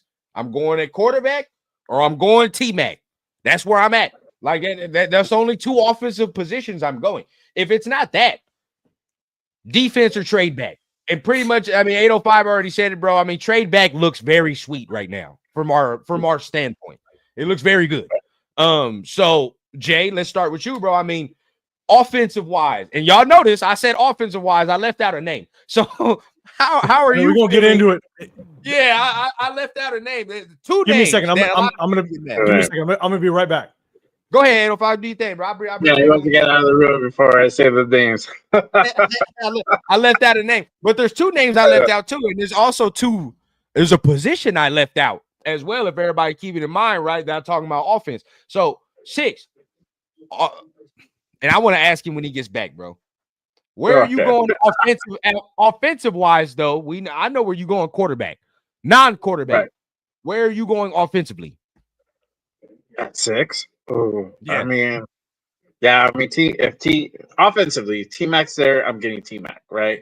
I think that's hands down. If he's not there, which shouldn't be the case, I think a lot of the projections make him stay in that top 10, if not top 15. I think you trade down. Yeah. You trade down, and you can still walk away with. You could trade down to the teens or early 20s, get Emeka from Ohio State, or at that point you can go ahead and get Hampton. Or and a lot of people not talk about that either, bro. You just got there. You talk about Ibuka. Hey, tapped in, bro. I like Ibuka too. Ibuka is nice. A lot of people talk about him. Yeah, hell yeah, bro. Hell yeah. So now let's bring up this. Okay, let's start with here. Genty, start here. At 6 to me, and this is coming from a running back, bro. I'm not taking him at 6. I feel like that's too rich, right? Yeah. In my opinion, and this is my humble opinion, and I want 805 to chime in because I know he's watched it. I know all of us have watched it. Shit, 805 was forced to watch it. He's in Vegas, and they in the same day. He's in that conference over there, so he had to watch Ashton Genty. But this is my humble opinion, bro. This is just watching what I've seen. It's not the same. I don't have that same feeling when I watch Saquon and shit. And we're talking about, bro, a top 10 running back. Like, make no mistake, this ain't no fucking first round is different. If you want to say he's a first round running back, no question. We're not having that discussion. We're talking about top 10. I remember Saquon at Penn State. That motherfucker was a top 10 running back all day and night. I don't care what nobody tells me, bro. When I watched him and saw Saquon at Penn, I even went back and watched. I'm like, bro, there's no way he's not a top 10 running back. And where he got picked, but in 2, whatever. But yeah. But bro, when watching Genty, I get it. I personally don't think we should be taking him at 6. I personally don't feel that way. So 805, how you feel, bro? Where are you at? There's no way in hell you take him at 6. Thank you. No, you don't. If when you're picking at 6, that means you are pieces away from a potential Super Bowl. the reason why the Eagles got Saquon is because they were a piece away, right? They did a hell of a job in the draft. They got some other pieces in place so that you go get that last piece you need. That's why the Ravens went and got Derrick Henry. You get that last 100%. Piece. So, 100%. No, you don't take. We're not there yet. You don't take Genty at 6. Now, the only reason why you would take Genty early, in my opinion, is if you trade back like into the teens, right? If you trade back to 15, 16, you compile a shit ton of capital, and then maybe you could pull the trigger. I still wouldn't do it, but maybe you could. Yeah, trying to say it. Yeah. That's better, though. That's better because you picked up more capital. You picked up more capital. Exactly. So I'm not saying that I would do it. I'm just saying that would make more sense. 100%. 100%. And so I think there's just way too much talent in this draft when it comes to running back. I'm sorry. And even when there is a bunch of talent, Chris, man, I appreciate you. I don't like picking a running back before the 3rd. I really don't. That's just my thing. Especially this year. Especially this year. Especially this year, man. There's so many good running backs. I mean, I've been high for a long time, well before the combine. I'm blanking on his name now. The Bashal Tootin. Oh, Tootin. He showed out. I've been high on that guy because he is one. Go look at his film. He possesses that innate ability to make the first man miss, and he's got that breakaway speed. He's got that track star speed. Like, he's gone. Yeah. You need to compliment him because he's not very big, but the compliment could be a guy like Khalil Mullen out of Michigan. Oh, hey, I know you've been hearing me, 805. This man might go undrafted, and that shit is crazy to me. I love his game. He's got that ability to make the first man miss. I think there was so much rotation in Michigan in that backfield that I think he just didn't give as much love as maybe he should have. But I mean, shit, he's got the size to be that short yardage back. 6'2", 230. Y'all, like, man, I'm telling come you. on. You get Bashal Tootin, and then you get him in. I'm good. I like it. I'm good. I've been high on shit. I got to bring up my notes. I got a shit ton of notes. Hey, bring it up, bro. Bring it up. I've been high on DJ Giddens. I love DJ Giddens. Kansas State, I love him too. He's a very good one. You had to pair him too. He need to be paired. He needs to be paired, but the thing is I think he tested a lot better in the combine. I don't put a lot of merit in the combine. Basically 90% of what I take is purely based off of game film. But I do like DJ Giddens. The other guy that I think he reminds me of what I saw out of Bucky Irving. Now, Bucky Irving wasn't on my radar too much in last year's. And I liked Bucky Irving last year, dog. But going up to the combine, he wasn't real big on my radar. But when I saw him in the combine, I said, "Oh shit, okay, let me take a look at this kid." And then I really liked him when I went back and watched the game film. But I think Devin Neal is a really good comparison to Bucky Irving. That's another one. I like Devin Neal. Yeah. Oh yeah. You got the normal names, obviously, like Travion Henderson. I actually like Travion Henderson more than I do Junkins, to be honest with you. I love Junkins, bro. That's especially after the 40, 220, 4-4, bro. I might have to fuck with that. I ain't gonna lie. I like it, but the thing is that when I watched a lot of Junkins over the last, I want to say like 2, maybe 3 months or so. He doesn't have that innate ability to make that first man miss. There's a lot of times where he's getting tackled by on first contact, which I struggle with. I struggle a lot, which doesn't mean he's not going to be good. I'm just saying that there's other running backs that show that have the same, like a Khalil Mullins. Khalil Mullins can make that first man miss. He's shown it. Oh, he does. He does. And I think those two are somewhat, I'll be honest, I think those two are somewhat similar in their running styles. And so the only reason why I like Travion Henderson a little bit more is because he's more versatile. He's not, but you gotta pair him up. You gotta pair him exactly. up. I've been saying that. That's been my problem, and because me and Severe went back and forth whole time. Yeah. I like Judkins, he like Henderson, but that's just been my whole thing. I'm like, bro, you have to get another person with him. He's not a 3-down back. No, he's not. I think you got to bring in just a bigger body running back. I mean, obviously you have like Amari and Hampton. I think he's a stud. Ollie Gordon. I like him as well. Yeah. Big running back. But again, I think he is not. Again, he's not a. I don't think he's a 3-down back. I think he's definitely a short yardage type of back, a first, second down type of back. You got to have a 3rd down back. Let's see, who else do I got? Okay, here's my sleeper, which look, I've been trying to find as much. Dan 78, he says Woods. I like Woods at USC. I do like him, especially. I like him, bro. 3rd down guy. He's a good 3rd down guy. Yeah, I like him. He's nice.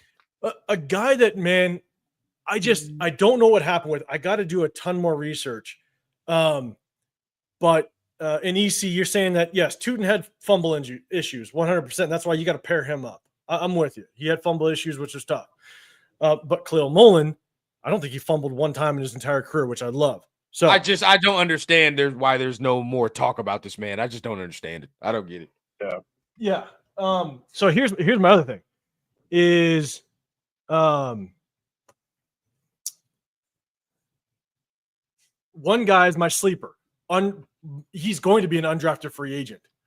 Talk to me. Is Marcus Major out of Minnesota. So there's not a lot of tape on him. There's not a lot because he shared time in the running back room.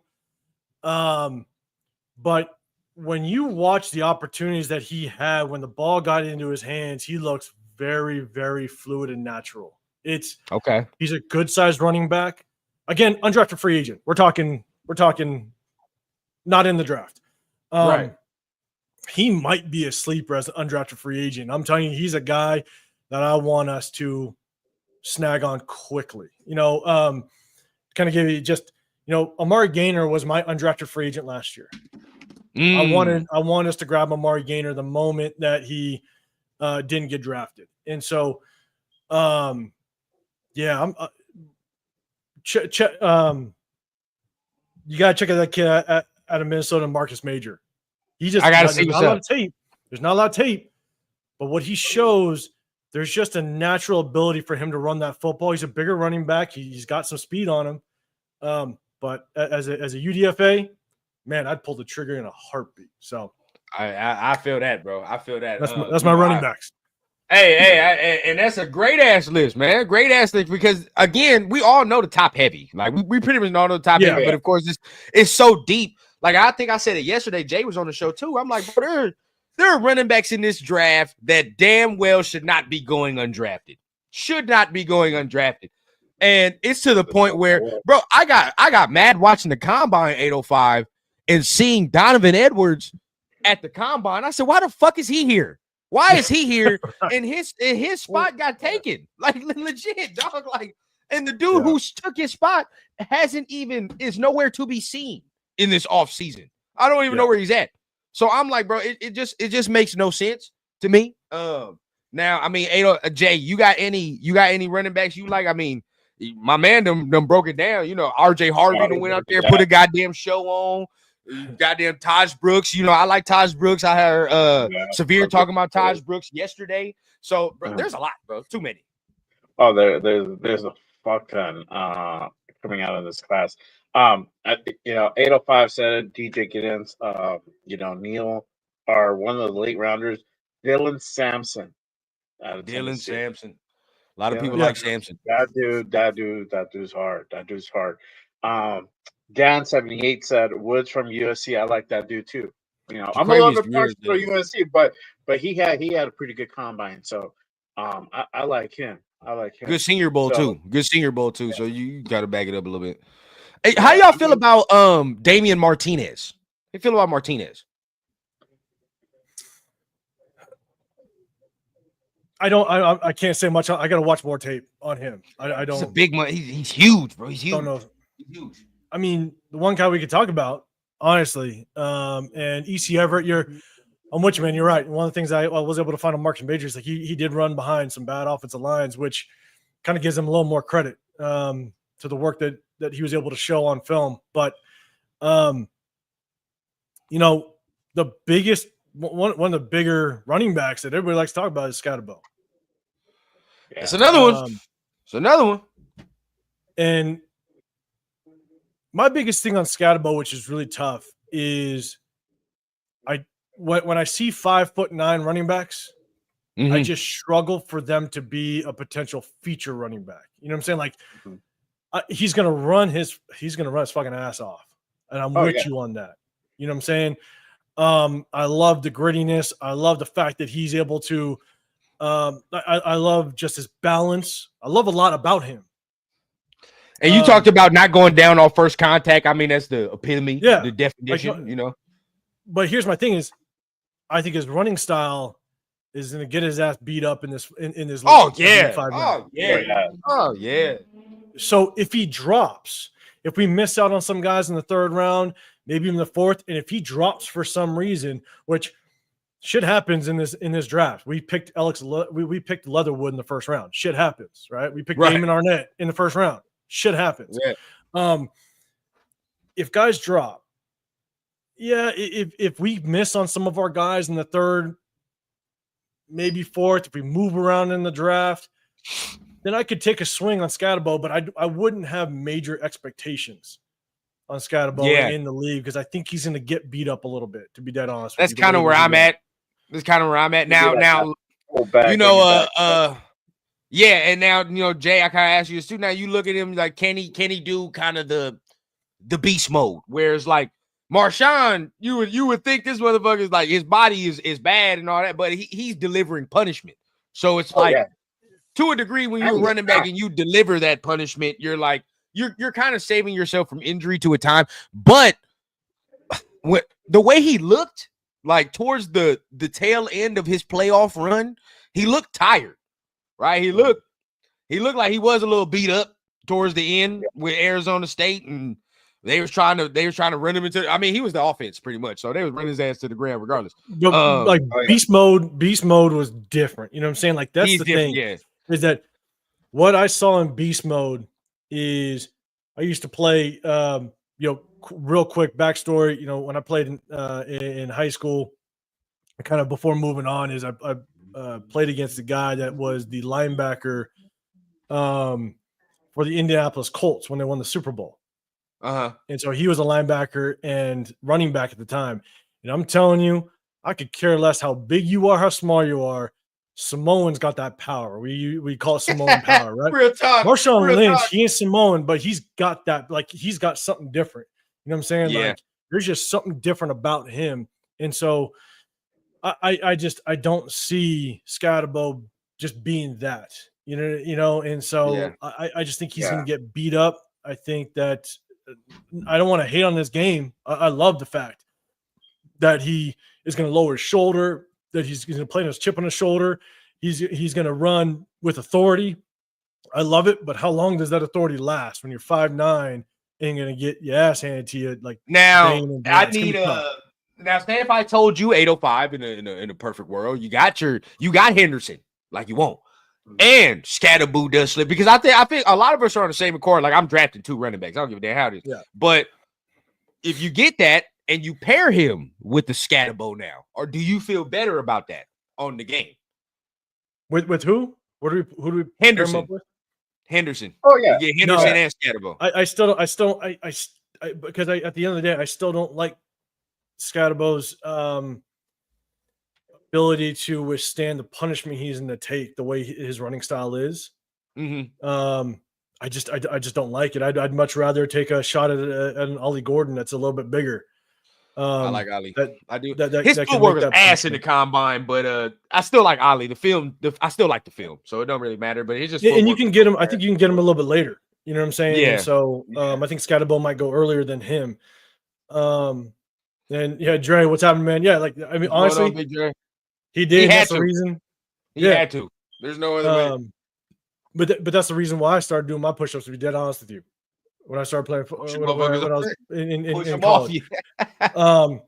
I honestly like he's the exact reason why I started doing push-ups every single day and sit-ups. But my biggest thing is that I think that's hard. Is that you can pair up Scatterboo, but I don't think he's going to last.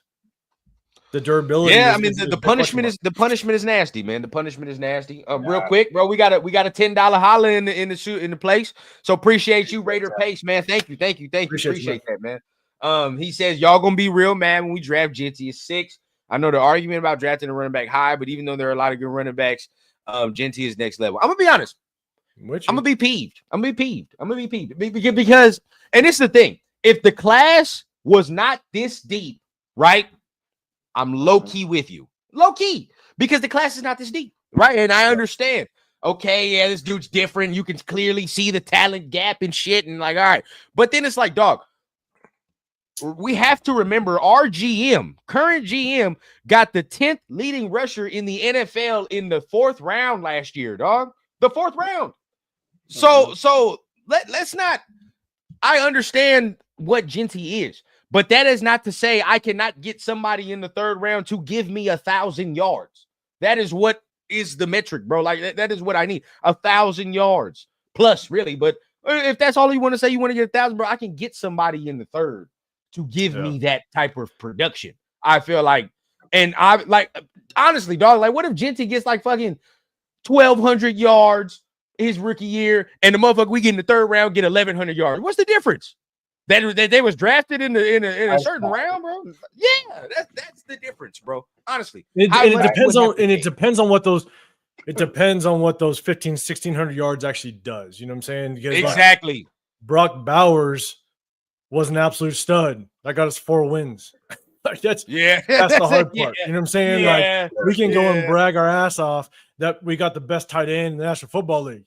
We're still picking number 6. You know what I'm saying? So like that's the hard part. Is I'm with you. Like I think Genty can be good in this league, but we're just so far off from we're just not there, bro. Where we need to be. I can't prioritize it, unfortunately. And again, like this is not us taking away from the talent. Like we're not taking away from the talent. Like I understand. I think all of us here understand what he is, but we're just not at a point as a team. I mean, Jay, wrap it up into a bro. I mean, we've talked about it for I don't know how long. I just like bad teams can't pick this position because guess what? In 3 years, when it's time for him to get some money and we're an okay team, we're going to look and say, well, we can't really pay you because we have more holes to fill. Ooh, don't that sound familiar? Don't it sound familiar than what the fuck we just did with Josh Jacobs, dog? A good running back that really we shouldn't have picked in the 1st round because we're not there at a fucking point as a team to take this man, and he's gone because we don't have enough pieces to keep him, and we need the money that he needs to command to get more pieces. That's just what just happened, dog. I mean, Jay, wrap it up for us, bro.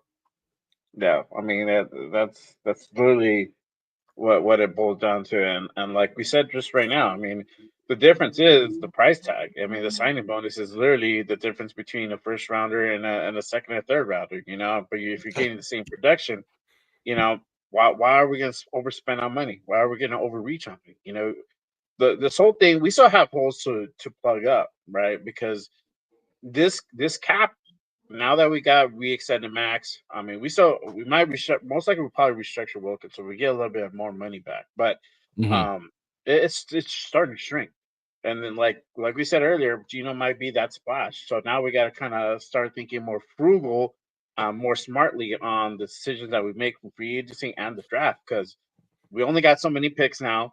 So and we only have so much money to spend, and there's certain dudes that we would like to get, but we can't get. So we really have to really be considerate about that.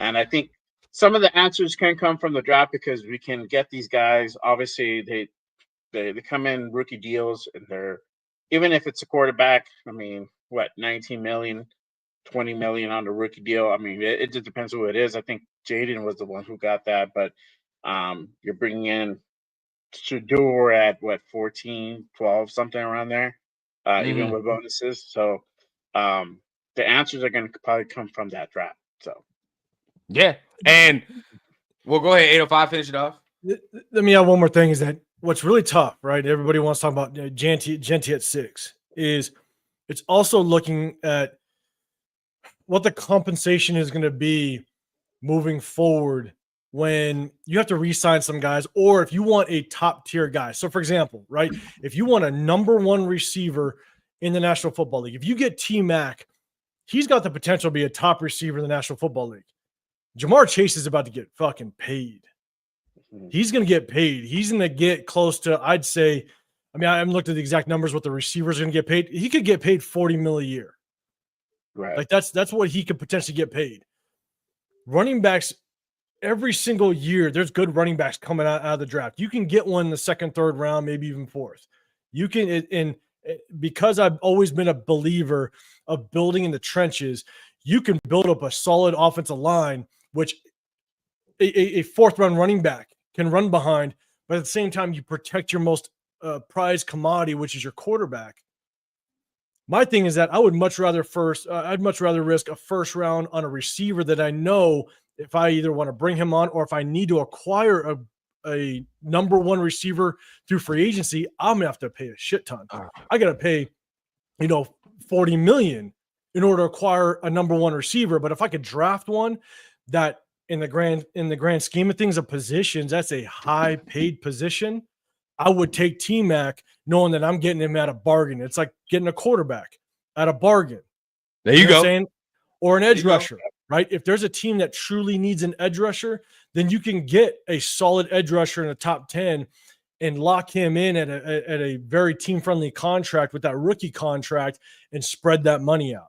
And so that's my biggest thing is that I don't like to go after a running back early because you could get him late. You can get him late and have damn near the same production as a first-round running back. Yeah, so. and that's exactly all we're trying to say. That's it, right? And that's all we're trying to say. Yeah. But to end and make sure you guys are tapping on the like button, please. Tap on the subscribe button, please. Not only the Raider Rundown, if you're here on the Rundown, but on the Brothers Channel 805 on Jay Raider, man. As you can see, bro, we here bringing you all that dope content. We're not trying to bring you none of that fluff shit, none of that, click on here and clickbait shit. Nah, bro, we trying to bring you real football discussion. What we thinking, what could be thought about, because who knows, man, maybe the moves could be made that we're talking about right now, but at the same time, we're discussing the why it feels like that, why it look like these things, bro. So make sure you guys tap on the button, man, keep the notifications on, bro, because this type of content you get from all of us on here, man. We trying to give you some of that real content. But to end it off, right, this is the last subject of the day, and of course I had to save it for the last one. We got to get into it, Rundown. I had to save it for the last one, man. So, where's Leo Smith? Where's Leo? I tried. He said tomorrow. I'm like, all right, I'll hold it down for you. Don't worry about it. So, we here, right? Geno Smith is here, bro. I think you might have heard me yesterday. I mean, you heard me on whatever show. At 6, some people may not like it. Some people hate it. But I'm never going to be in the situation we were just in these last 2 years where I'm watching Brian Hoyer and all this extra shit take the field. So if Shedeur is there at 6, I'm doing it. And I feel like Geno is the perfect person for him to learn under, soak up game, and then come in this next year to compete. But in your estimation, 805, I already knew what time it was. Of course, I had to get you.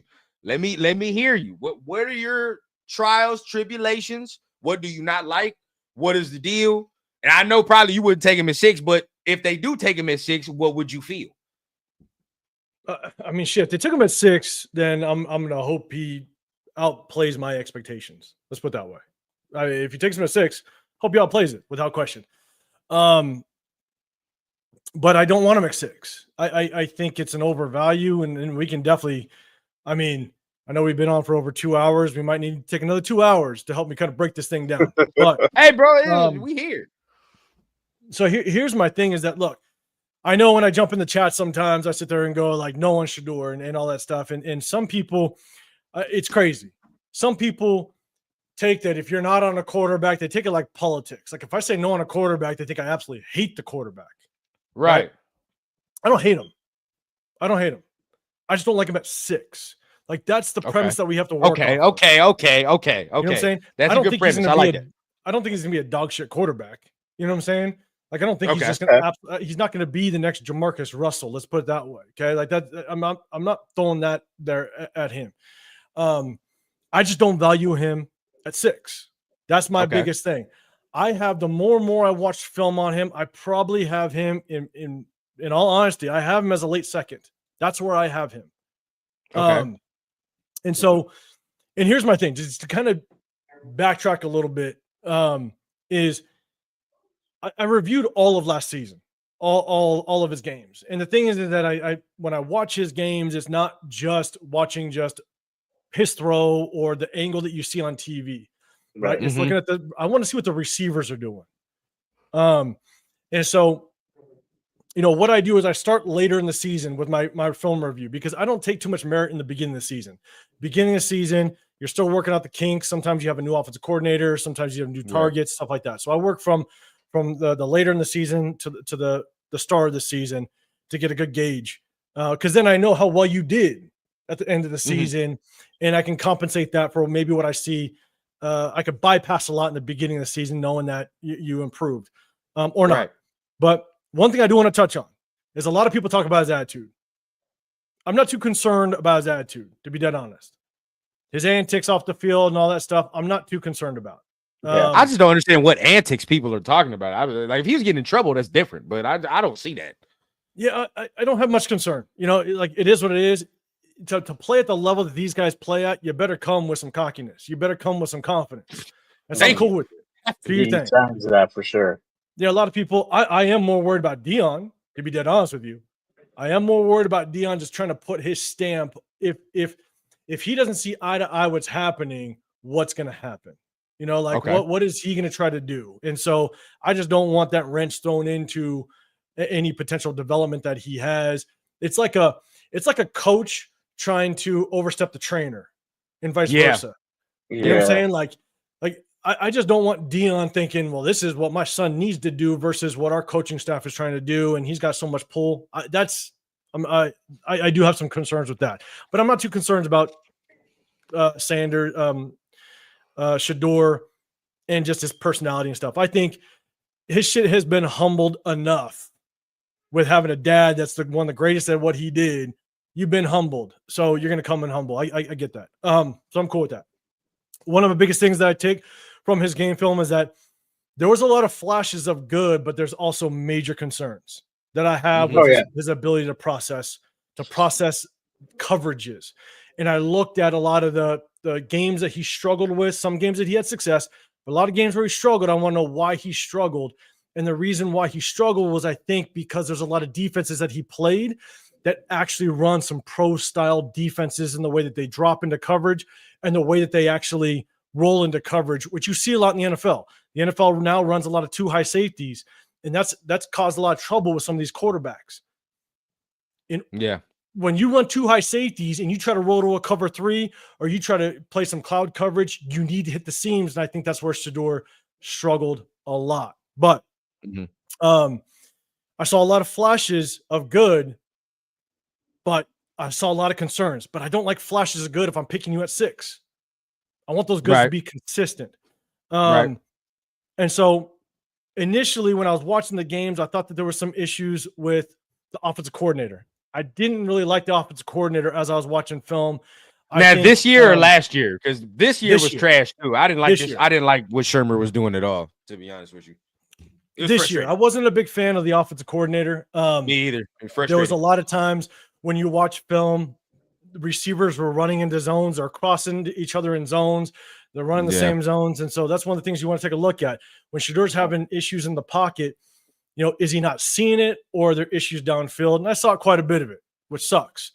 And so, the more and more I watch the film throughout the games, I actually started to get the feeling that because Shador wasn't able to process the deeper throws in certain areas, I think the offensive coordinator struggled to call it. That's why when you watch like the Texas Tech game, when you watch the Kansas game, the Utah game, they a lot of times in 3rd and 7 and 3rd and 8 and 3rd and long, they went to the screen game. Yeah. And that's what I hated. You could talk about his completion rating, which yeah, he had the highest completion rating, but when you're running 20 to 30% screens, it's like saying Derek Carr's a great quarterback because he had a great completion rating. It doesn't mold right. I'm not with that completion. I don't ever like, and I'm on the Shador side. I don't use that argument as far as completion percentage because I feel like that's a skewed number when you look at his completion percentage. Skewed. Yeah. So, like, look, I'm gonna start with the positives. Okay, I'll start with the positives because there are positives with this game. I think.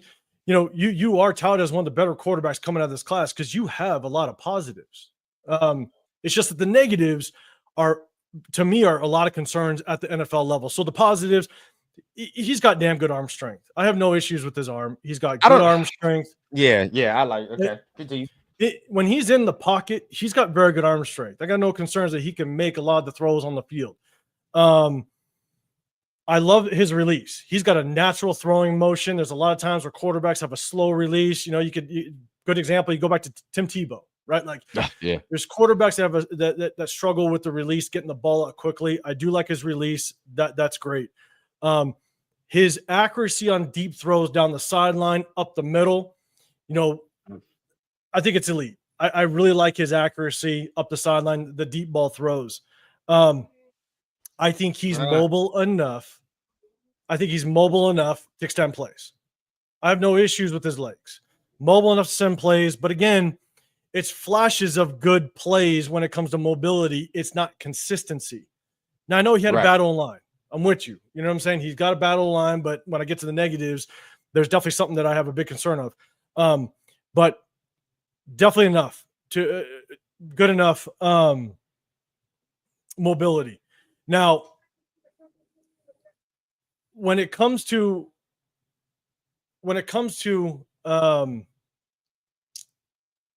him throwing his receivers open, and that's one of the biggest things.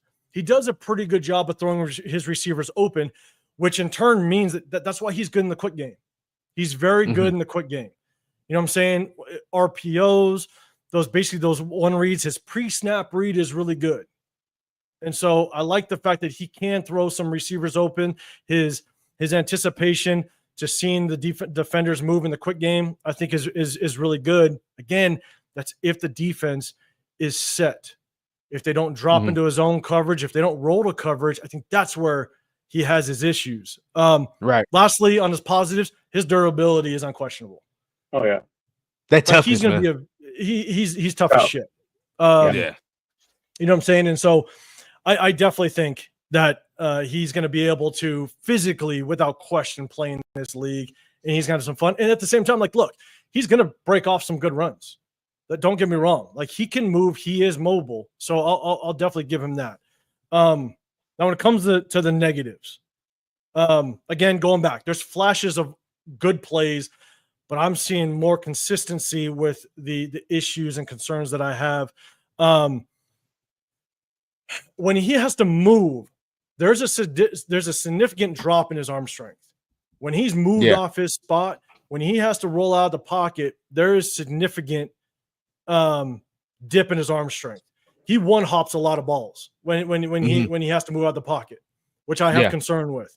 And then there's a lot of times, and maybe this is because he had a bad O-line, and I'll give it to him, but it's also a habit that I hope he can get out of, is he drifts in the pocket when he doesn't need to.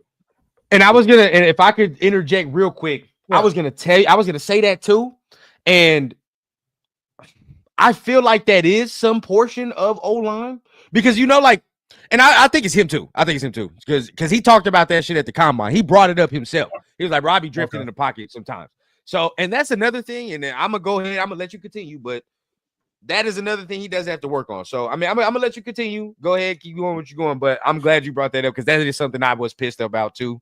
And I think it might have been a product of offensive line. But I just feel like as soon as you get it, he's like, all right, bro. Sometimes he just immediately going over to a spot. And I'm like, bro, you're causing pressure sometimes. But and what's really tough, though, is what I've seen with the tendencies with him is that when he drifts, it's where his eyes are going. And so it's almost a tell to the defense as to where I want to go with the football.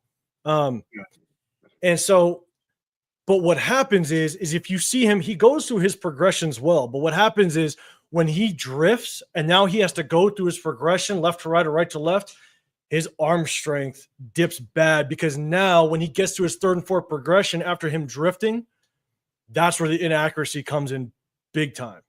And so I saw so many times to where he's behind on his throw or he's short on his throw when he drifts and now has to get to his third and fourth progression. I don't like that. Now, could he get out of that habit? He could, but he just has that tendency that I don't like. And so now a lot of times when he does need to move, I think that he thinks that his arm is a little bit stronger than it is when he moves and he rolls out of the pocket. There's a lot of times where as much as he has really good anticipation in the quick game, when he's rolling out of the pocket, receivers have to adjust. Receivers got to adjust. If they're going deep opposite of him, now they're going to try to come back. There's a lot of times that I saw where he just needs to wait for his receiver to clear that defender, to hit him on the sideline. It's a clean completion. He's good. But sometimes he tries to just zip it in the pocket. It's like zip it in that opening where he doesn't need to. Just let your receiver continue. And I saw it enough to where I'm like, okay, he doesn't have that anticipation on the run a lot of times. So that was definitely something that I saw. Now let's go to his pocket presence. Yes, he had a bad low line, but he has this tendency to try to get out of the pocket into defenders. Yeah. Which is really tough for me to watch. He goes side to side or back. He doesn't go straight. Backwards. He will go straight at times, but he does it enough. He backpedals his shit. Yeah, bro. Backwards. He does do that. And he's not fast enough to do it. He does do that. And sometimes he just runs right into defenders. And look, when I'm watching you do that against Kansas, when I'm watching you do that against Texas Tech, you can times that speed by 10 when you reach the NFL. If you you can't do that. Oh, yeah, no doubt. Yep. Can't do that. So when you get out of that habit, if you can't get out of that habit, that's where I have my concern is that too many times it's a 2nd and 4, and now you're in a 3rd and 19 because you just try to run backwards. So look, can you get out of the habit? Of course you can. But again, I'm going to go back to not at number 6. Like that's the thing. I don't want to run that risk at number 6. Now, this is the biggest one. Is when I watched him struggle the most.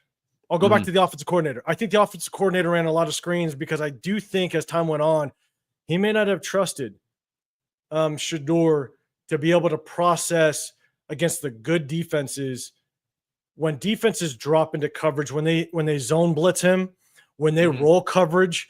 Again, a lot of like Utah did a very good job of running a pro style defense, and they ran 2 high safeties. But what they did was they would actually drop into a cover 6, which a cover 6 is more cover 2 to one side, cover 4 to the other side, which is kind of a modified cover 3, right? It makes it, it's a fancy cover 3, the way you move to it. And in a cover 3, you have to hit the seams. The timing's got to be there. And so that's my biggest thing is that Shedeur, if you look at his line of sight, if you look at where his eyes are, he sees the seam open. But there's times where he didn't pull it. Sometimes he had some pressure in his face. Sometimes there wasn't. But he didn't pull the trigger. And there's times where he just didn't see it. I just don't. And there was times where he threw the interceptions. There was out of, I think, his 11 interceptions last year, 7 of them were trying to go to the seam because he was late to it. He just didn't see it develop. And they were off seams. They were off seam rail shots. Yeah, and that's my biggest issue with him is that he's going to see, like you're going to see in the NFL, you're going to see 10 to 12 times throughout the game where you got to hit the seam like that. Yeah, it's going to be open because defenses like to transition. They run the 2 high safeties and they'll drop a safety will roll over. That's when you got to read it. You got to see it post snap, and you got to hit it instantly. And if you don't have the ability to hit the seams, you're not going to be a good quarterback in the National Football League. You're just not. And that's true. That's a fact. That's a fact. And that's why for me, Shedeur, he struggled so much to see it. Now, again, you combo that with how much work everybody's saying he is having with Tom Brady, where, he's He's working so much. He's got so much help and coaching throughout his entire career thus far. If you haven't got it now, I'm struggling to know if you're going to get it at the National Football League. And so, again, that's my biggest thing is when I saw him play against defenses that ran very close to what he's going to potentially see in the NFL, he struggled to process it quickly in the time that you need to. And, you can go back. You can literally go back and look at when defenses roll coverage, he just, again, his eyes see it. He's looking at it, but he doesn't pull the trigger. And again, I don't know if it's just he doesn't trust his arm or he doesn't see it. I don't know which one it is. And I think that's why the offensive coordinator over time started to rely on the screen game. One, because they got the athletes. All right. You got Travis Hunter. You got the athletes to do it. But I think he reverted to the screen game and a lot of third and longs because Shedeur struggled earlier in the season to process that role in coverage because they played some good defenses. I think they played Nebraska earlier in the season, and Nebraska did a really good job of being able to kind of roll coverage to a cover 3, and Shedeur struggled to process it, which then I looked at later in the season when he played teams like Texas Tech, when he played the BYU game where they did kind of the same thing where they zone blitzed them and dropped into certain coverages. He struggled to process it. So to me, that's why, again, I revert at 6. I struggle to pull. I can't pull the trigger. Now, if he drops like a lot of people are saying, then okay, then you might be able to pull the trigger. Again, I got him at a late second. He's talented. But see, I love it though. Man. What you're saying is brilliant right now because for me, and this is the thing. I'm never gonna come on here and get mad at somebody that does not like Shedeur because first of all, 805, that's family. And second of all, the way 805 would break it down at the same time, we're having football discussion. So what he's saying about the things that he does not like about Shedeur are very valid concerns because these are football concerns. You know what I'm saying? Like, I understand those. Everything he said to a point, I understand full-heartedly, and we're going to respond. But where Jay and I get angry, of course, is where people, you take it based off of the personality. And people take it based off of, I don't like the way he conducts certain things. You have to, bro, again, if he's not doing no Xavier-worthy chief shit and slapping people and bro, doing all that shit, bro, I don't care what he does. Who cares? He makes music. So the fuck what? That shit does not impact you, dog. If he's going to be on the field playing, that's all that matters. Now, to go to 805 concerns, and I'm going to let Jay take over as well. Some of the concerns that I feel that you did bring up, very valid. Because there are times, right, coming from a person, of course, watching film, watching every game, of course, with Colorado, you look and there are times he's drifting in the pocket. There are times he, instead of steps up, he steps back and he continues to fucking backpedal and shit. And you're like, bro, why are you doing that? You're causing more pressure. And a lot of it, of course, on our side, you'll say, bro, it's the offensive line, of course, right? The offensive line is most of the times where you're looking and you're like, dog, there is no time. Like you're literally, bro, he snaps the ball and the guard is getting his ass whipped immediately. And it's like he has to make things move. And of course, for a person that has questions about the athleticism, it's going to affect a certain game. And I feel like to a degree, and some of the things that you said, 805, is to what I'm about to bring up right now. Their running game was fucking atrocious last year at college. Like, bro, they had like 65 yards a game last year, bro. Like, and so a lot of it, and as you know, 805, a lot of it, bro, when you're like talking about these screen games, it's like, bro, I got to get the fucking ball out of his hands. Like, you know what I mean? If you're calling game and we're calling game and we know that offensive line is weak and we can't run the ball and we got these athletes out here though, at least to substitute for the fact that we can't run the ball. We got to get the ball out your boy hands, get it to Travis Hunter, get it out here, just do certain things.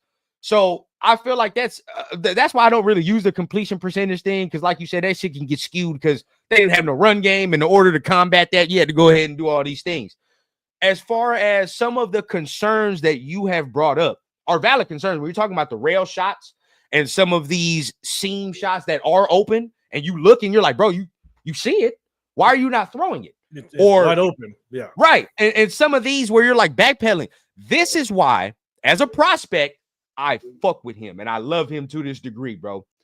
During the combine, and if you have not seen it, just during the combine, and they're asking him these interviews, a lot of what you just said, 805, he brought up himself. He's like, dog, there are times Pat Shurmur called some things and I didn't trust it because I tried to play, I wouldn't throw it. He said that, and he's like, bro, there are times I'm drifting in the pocket and I need to stop drifting in the pocket because I'm causing pressure on that. For me, I love a prospect that's aware of what the fuck he really like, bro. Like you feel what I'm saying? Like, because there's a lot of dudes that'll be like, oh, you know, like they'll say they do it, but you can tell that they're just bullshitting. They're just saying shit to quiet some people down. Like with him, I can tell there is a concise percent, like an effort to say, like, I'm not strong at these areas. You know, like I need to be stronger in these certain areas. Coming into the league, there are certain things that he's not going to be able to do, but with a again, and let me know this too as well, 805. How much play action did you see this man do at all at Colorado? I don't think I saw like very minimal. Not a lot at all. Very minimal. And a quarterback of his stature, or just like his stature, I said like how the way he plays, play action, I feel like would be a huge part of his game. If I can, if I can implement that with the type of quarterback he is, play action would be something that I feel like he would work with very well that he didn't have nearly at all at Colorado. So, and that comes from not running the ball and certain shit of that nature, whatever the case. So I just think a lot of the things that we're bringing up as far as concerns with Shedeur, because again, he's not a perfect prospect, but a lot of the things we bring up as far as concerns, I feel like are not to the point where we're looking at, like, for example, and this is extreme, but Jalen Milroe, right? You gotta break that shit, bro. Don't you gotta break that shit down. 805. If I could look at, and trust me, I've looked at Jaden Milroe. If I can pick through Shedeur, which look, Shedeur's he's a good quarterback. Again, we're talking about 6. That's what we're talking about. Right. But like, he has potential. Jaden Miller's a whole nother beast. He's a whole nother beast. Like, stop it. Like, I just can't. He's a step above Anthony Richardson, but Anthony Richardson's already down here. Like, thank you. It doesn't mean much. So, dog, it's like 805. You know, I just had baby rundown. You know, I'm gonna have to teach him how to walk. It's like, bro, you're going to have to literally walk this man through how to pass the football. When he gets into the league, you have to break it down elementary level. There's no other way. So, like, I said this in my live on Wednesday, I think it was, with Chris and Severe, and I said, look, when I look at quarterbacks, I want to know how high their floor is. That's what I want to know. Shit. I want to know how high your floor is, not necessarily your ceiling. If your floor is high and your ceiling is high, cool. Let's put that all together. I love it. But if your floor is extremely low, and all your attributes is that you're fast, and you can throw the ball a mile, we've seen that day in and day out. That doesn't amount to anything. You know what I'm saying? A lot of people have talked about Milton. Okay, cool. Milton had a good game against third-string backups against the Bills. Got it. That doesn't translate to him all of a sudden being a good quarterback. You can take a risk on him. That's fine. I'm never going to say someone's going to be I'm never going to say someone that's is going to be just an absolute shit quarterback. Like, Milroe's going to make it to the league. Someone's going to draft him, and he might end up being maybe an 18th ranked quarterback or something like that. I'm never going to say someone's going to be a shit quarterback, because people also thought, what's his face? Minnesota kid. JJ? No. JJ? Or Sam? No. Sam Darnold. Like, everybody thought Sam Darnold was going to be shit, but look what he did. You know what I'm saying? And so it's like, you got to the National Football League for a reason. You're one of the best in the world at what you do. So I'm never going to say you're going to be shit, but I'm also going to say, like, there's a damn good shot you ain't going to be top 10. You may not even be top 15. So that's my thing is, when it comes to quarterbacks, I want to know what skill set you possess going into the league, because I don't want to have to bring you into the league as a top round draft pick, and I got to work on things that are a make or break in the National Football League, like accuracy. If you are not an accurate quarterback, Oh yeah, come on, bro. Look, you can work on some of your mechanics.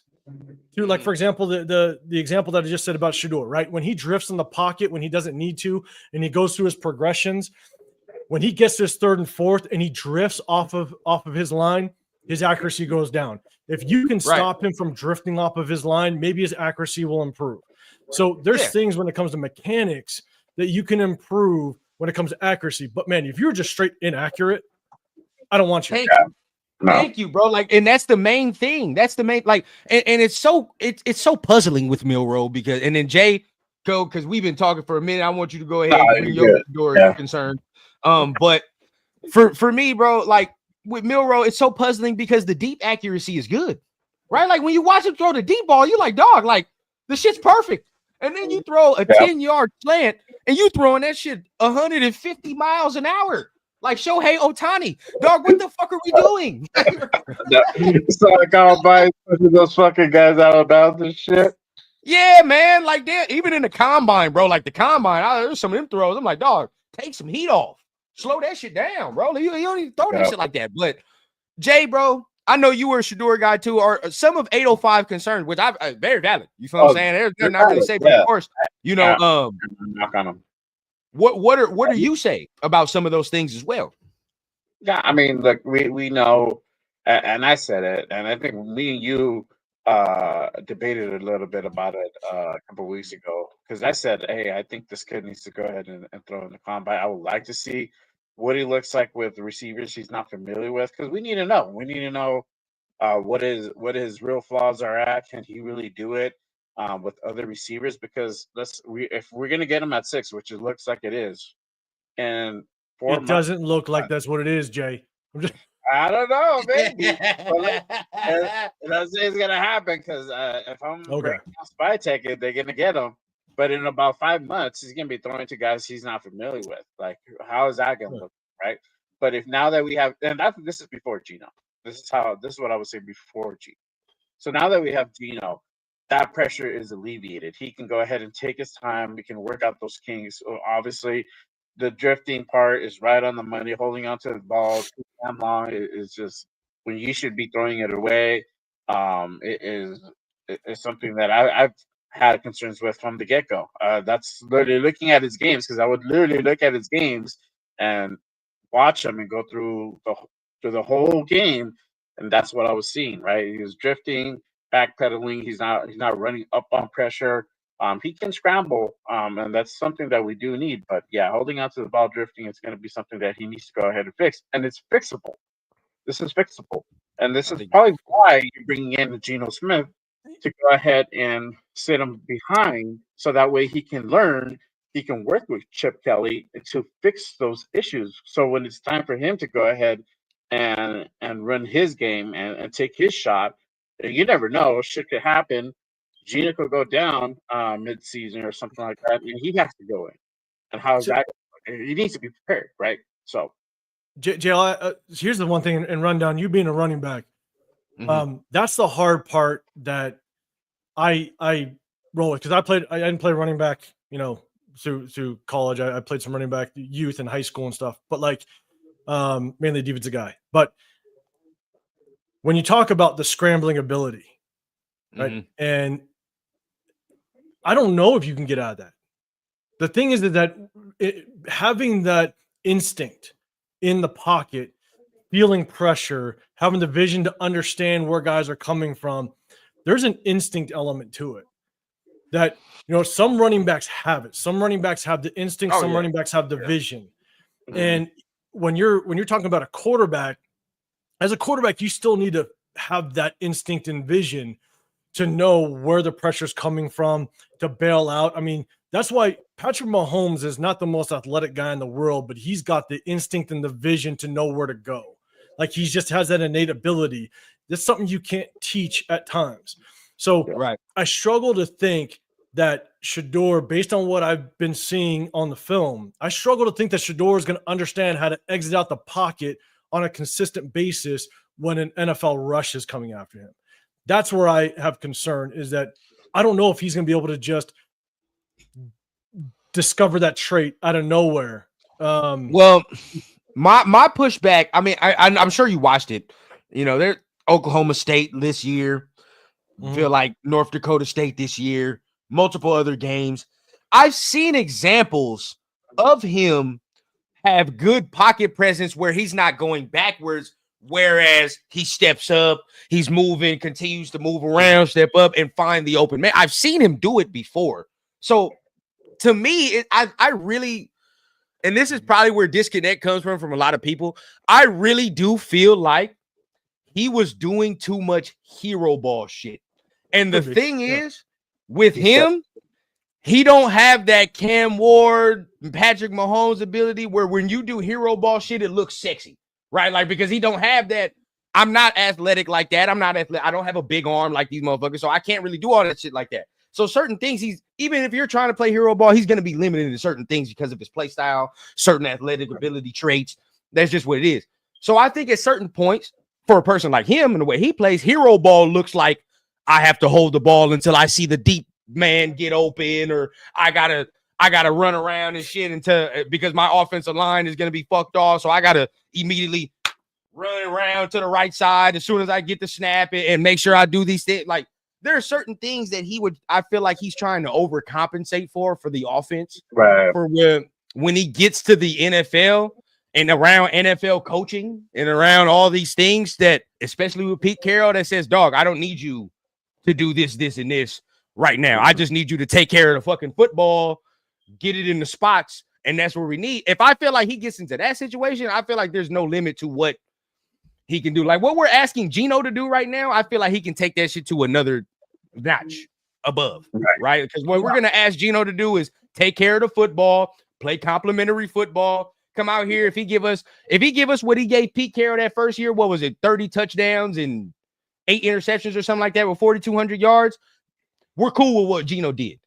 Yeah. In my opinion, if I let Shedeur shit a year and do those things, Shedeur can take those stats to a different degree, in my opinion. That's just me.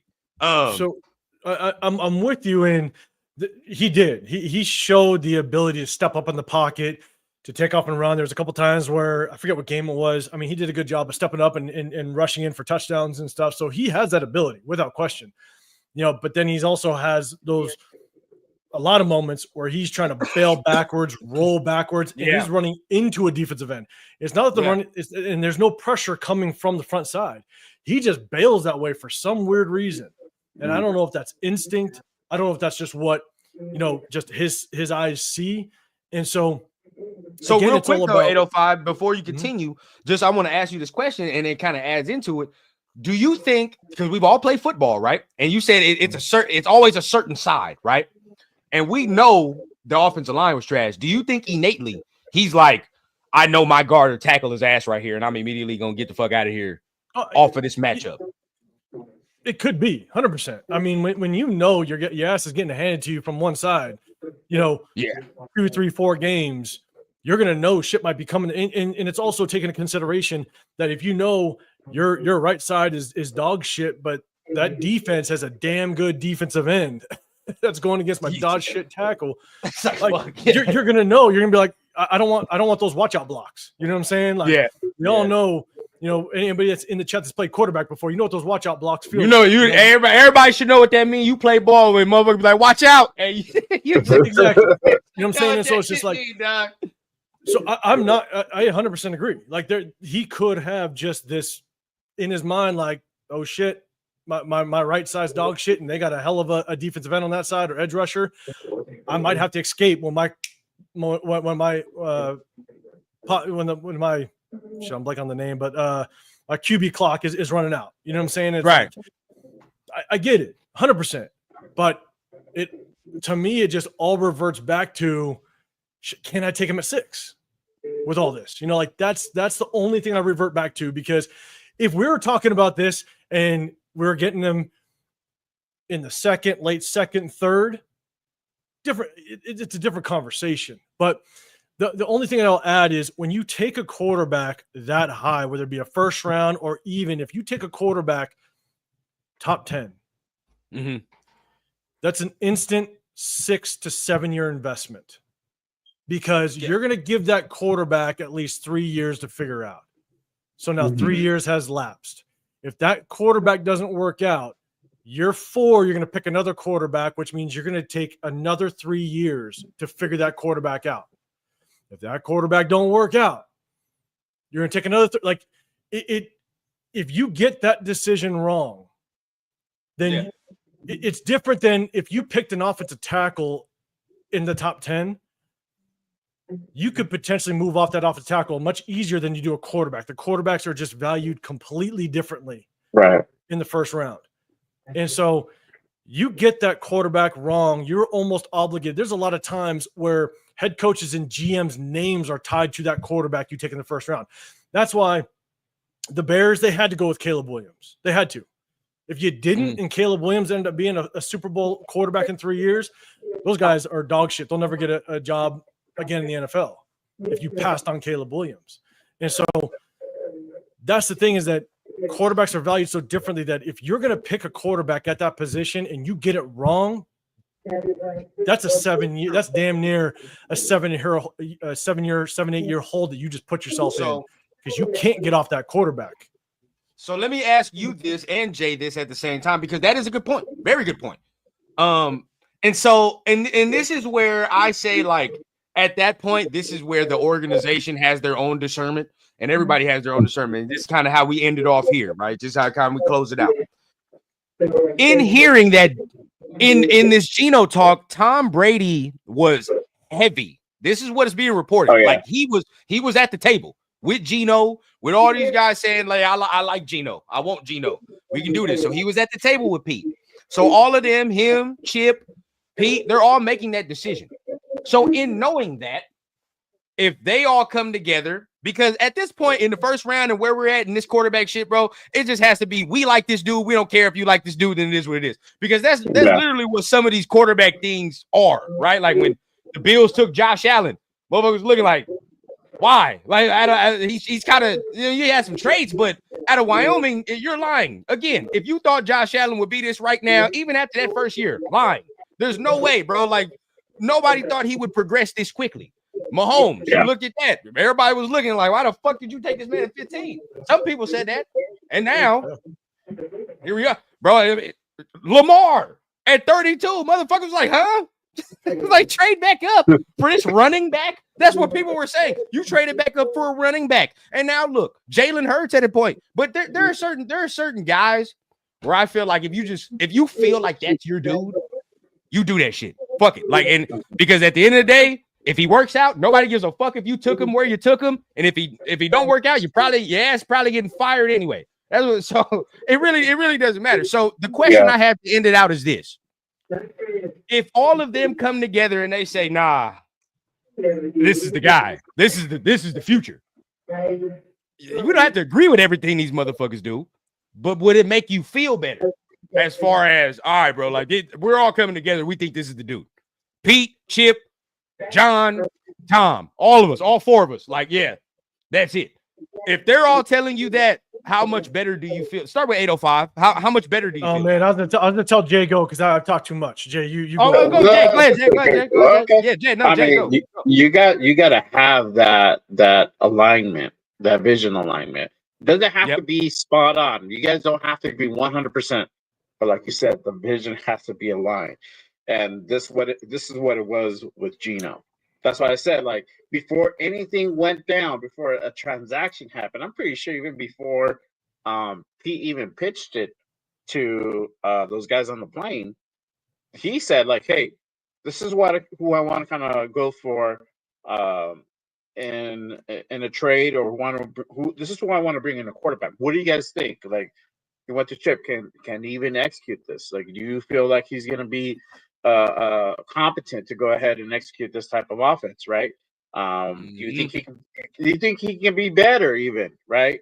He said yes. All right, great. You know, let me go ahead and go. John will go with you no matter what, right? He'll give his 2 cents, but ultimately he's in line. It's Brady where you're really where the seller is like, look, I want to go ahead and bring in Geno. What do you think about Geno? You know, give me your pros and cons about it. This is what Chip said. He's in agreement. He can run the offense. He can go ahead and lead this team. He can become better. I like him. I work with him. He's gotten better. He digressed when I left, but now if he comes back into the fold and having the team that we have now, he's going to become better. What are your thoughts? He gave his blessing, and then here we are now. It's going to be the same process if it hasn't happened already, because this could be a new point. It's probably already happened. I should say Yeah. they probably already agree. Like Shador is going to be our guy. There's too many ties to say that it's not, but it's literally. Is them really going after him? Are they going to wait at 6? Which I think they should, because everything points that way he's going to fall to us. It's just having that vision alignment. It's like, okay, if we get Shador, what is our plan? What is our, let's say, 3-year plan? What is your 3-year plan? Okay, great. We're going to get Geno. Boom, check. We're going to go ahead and sit him. We're going to go ahead and work on all the shit that 805 just pointed out. Because if he broke it down, this is what they know. Right. We're going to start going through those motions. He's going to be He's going to be playing preseason no matter what. He needs to start getting those feels, right? And he's going to make those mistakes, and that's fine. He's probably going to look fucking ass, and he's probably going to get shit for it. But this is a process. We have to go through this process, right? Geno's going to carry out the season. He's going to do what he does. We make the playoffs, great. If we don't, we don't, and that's fine. So long as we get close to 500 as possible, great. I mean, if we're bringing Geno back year 2, year 3, then that's probably where, like, okay, year 2 is going to be really where we make the run. And that's really either we're going to start bringing out Shador, or it just depends how that season goes. Either we're doing great, we go re-roll with Geno, or if at that point we just say, hey, you know what? Sorry, bro. Just can't get it done. All right, kid, it's your turn. Do it, That's how I feel that this is the direction. Everything, because Brady was there with Max Hassani. He was heavily involved in that. He was in the room. He wasn't at the press conference. He was in the building for sure. So who's to say that this same thing isn't happening with the quarterbacks? I think they have their plan in place. They have A, B, and maybe C plan already in their minds on what they're going to go ahead and do if certain scenarios don't come through. Like if somebody leapfrogs us and they get Shador, they get Cam, the quarterbacks are done. They're probably going to go ahead and maybe make that trade with Dallas, right? Because Dallas probably will get Genty. Hey, we're going to get Dart at 12. We can stomach getting Dart at 12 if that's what we want to do. We want to get a quarterback. We're going to invest in the future. We're going to get a guy at 12. You make the trade with Dallas. You can go farther down, but then you're running the risk of Dart going earlier. Somebody pulling on Atlanta, and then they snatch up that, and then we have to go to like a Howard or Milrow at that point. So I'm pretty sure they already have their plan in place. It just depends how they're going to implement it, right? I still think that they're just going to wait and see at 6 to see what happens, but Me too. And shout out MEZBX, man. He says, off of what you're saying, Jay, he says, would Shador even be with being a backup for a year or two? I'm gonna be honest, bro. He already got confidence. We're gonna mix that with hunger now. I mean, that's just what it would be, bro. Because he started for 4 straight years. There hasn't been a point where he has not played football in about like 4 or 5, whatever years, bro. He's always started from high school to now. So this will be the first time he ain't getting no action. That shit builds hunger, bro. That shit right there. Like if you ever play ball, bro, and or whatever you love to do, and you ain't able to do that shit for a minute, and once you able to get back to that mother, bro, that shit right there, bro, that's a different feeling. But I feel like they'll let him see it. Man, made no shit. I don't know how Shador would feel as being a backup. My issue would be how would Dion feel? Again, like we were talking before, I'm not too worried about Shador's attitude or whatever he presents. I still just have my issues with Dion. I don't know if Dion's be like, my son's not a backup. You better put him on the field. I have no clue what his reaction is going to be. And so that's my biggest concern, And so I think that's where Tom steps in and says, you know what, bro, I got it. Don't worry about it. I got you. Yeah. I would hope. The relationship where he can do that. I think they're close. They talk, and he's like, "Look, bro, I you agree. might see some shit that you might not agree with, but just know there's a bigger plan in place that you might not be aware of. I He's in hope. good hands, so right? I'm with you. I hope. I just, Yeah. like I don't know them personally, so I can't Yeah, give a yeah. shit. You know what I'm saying? So Because for I me, would bro, hope. like Yeah, too. just for me, it's like and just I'll be watching a lot of what Bucky, his brother, reposting with him and Dion and a lot of that other shit. So like for me, like the way it looks, I'm like, bro, and we're all dads now on this motherfucker, bro. We sit here, and I say it all the time. Every time I get on here, I say it. Jay, do I not? We're all dads, bro. I'm looking at Cleveland and what the fuck and how they conduct business. We're not going over there. We're not. I don't give a fuck. We can start or not. I don't because that does not weigh the cons to it. We will be now all of a sudden all the shit's on us now. It's our fault that the Cleveland Browns suck. It's our fault. It's all Shador. But the Cleveland Browns been asked for years and they never conducted business right for years. That's just what it is. I mean, even if you're looking at the Giants, right? I mean, they're 1 foot out the door. I don't know how you tell me that. I mean, Dayball got 1 foot out that door. If he don't have a good year next year, we pretty much know what time it is with him and that GM. It's over. Yeah. So now you're on your second coach, 2 years.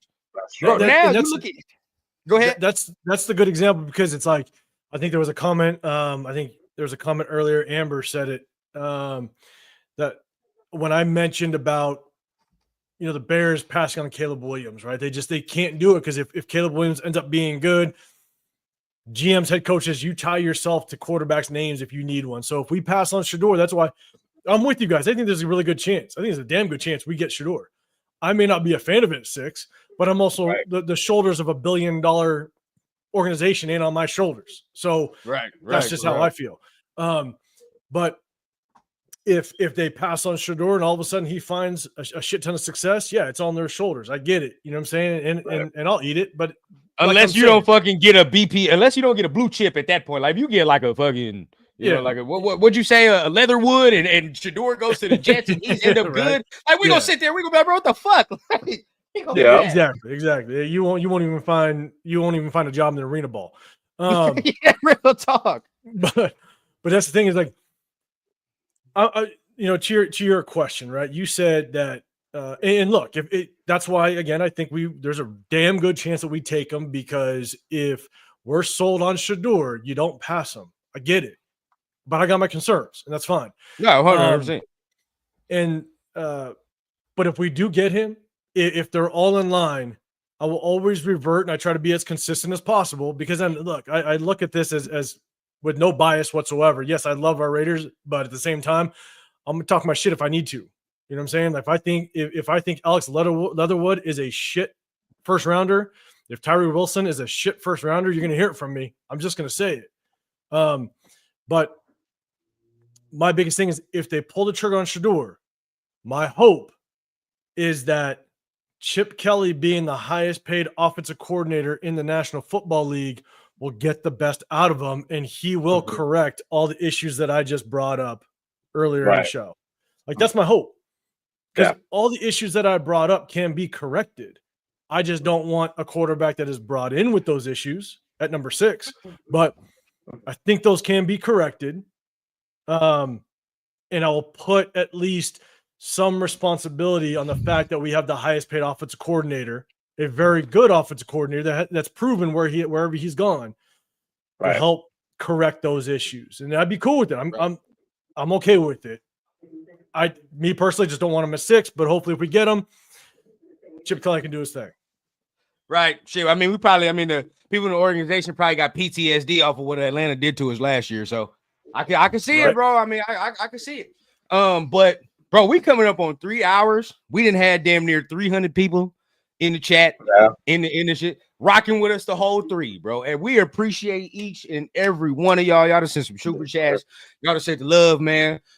It's been a great conversation today. Like, honestly, this is the football conversation that we talking about during the off season, right? Like, we can talk rumors all we want, but we got to break it down. We got to actually break down the fucking game and break down why we think what we think football sense, make it make sense, bro.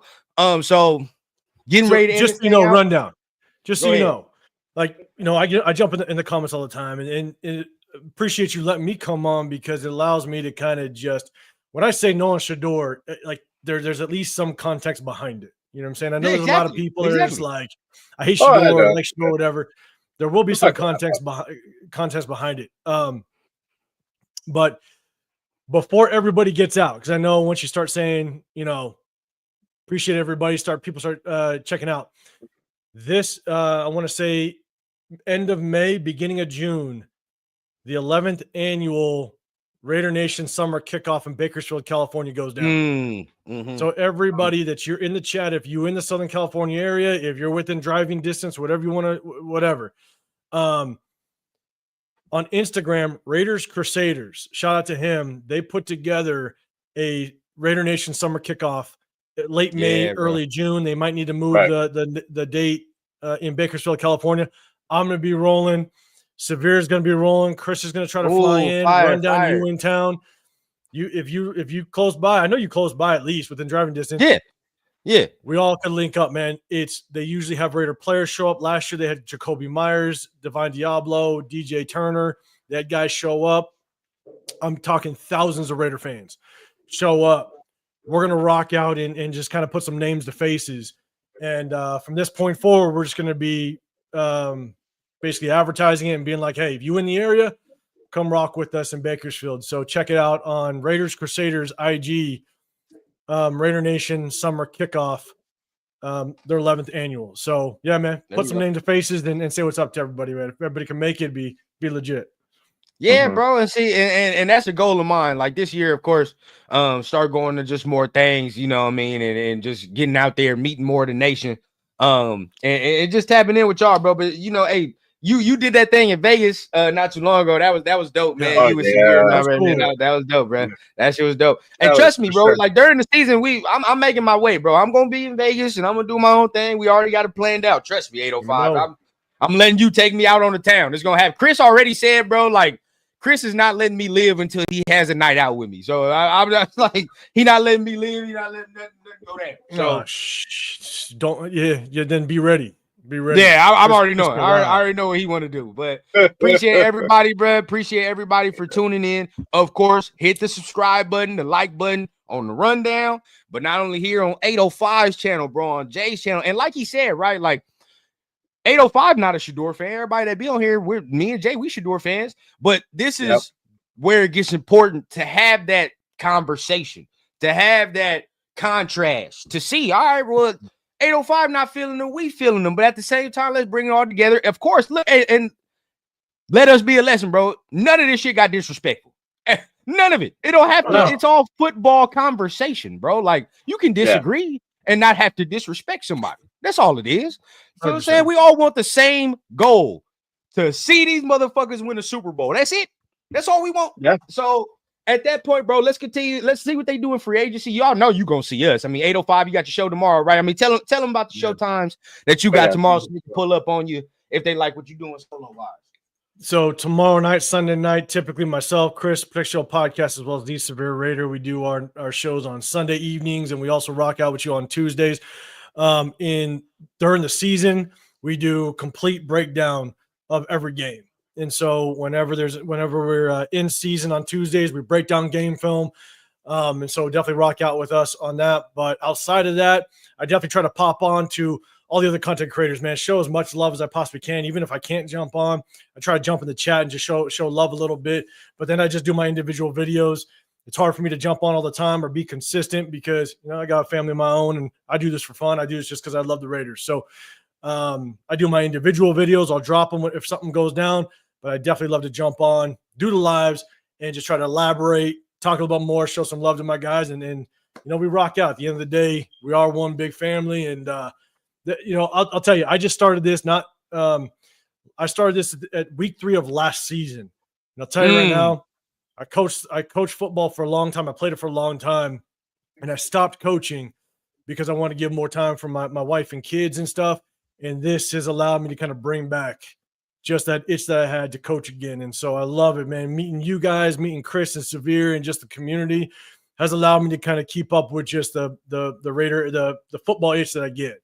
And so yeah. I love it, man. I love it. And my wife loves it. My kids love it because I'm around more often. So 100%. 100%. We right in the other room, man. Right in the other room with it. Exactly. Jay, man, Right here. let them know, bro. Let them know, Jay. And obviously, shout out what we got going on.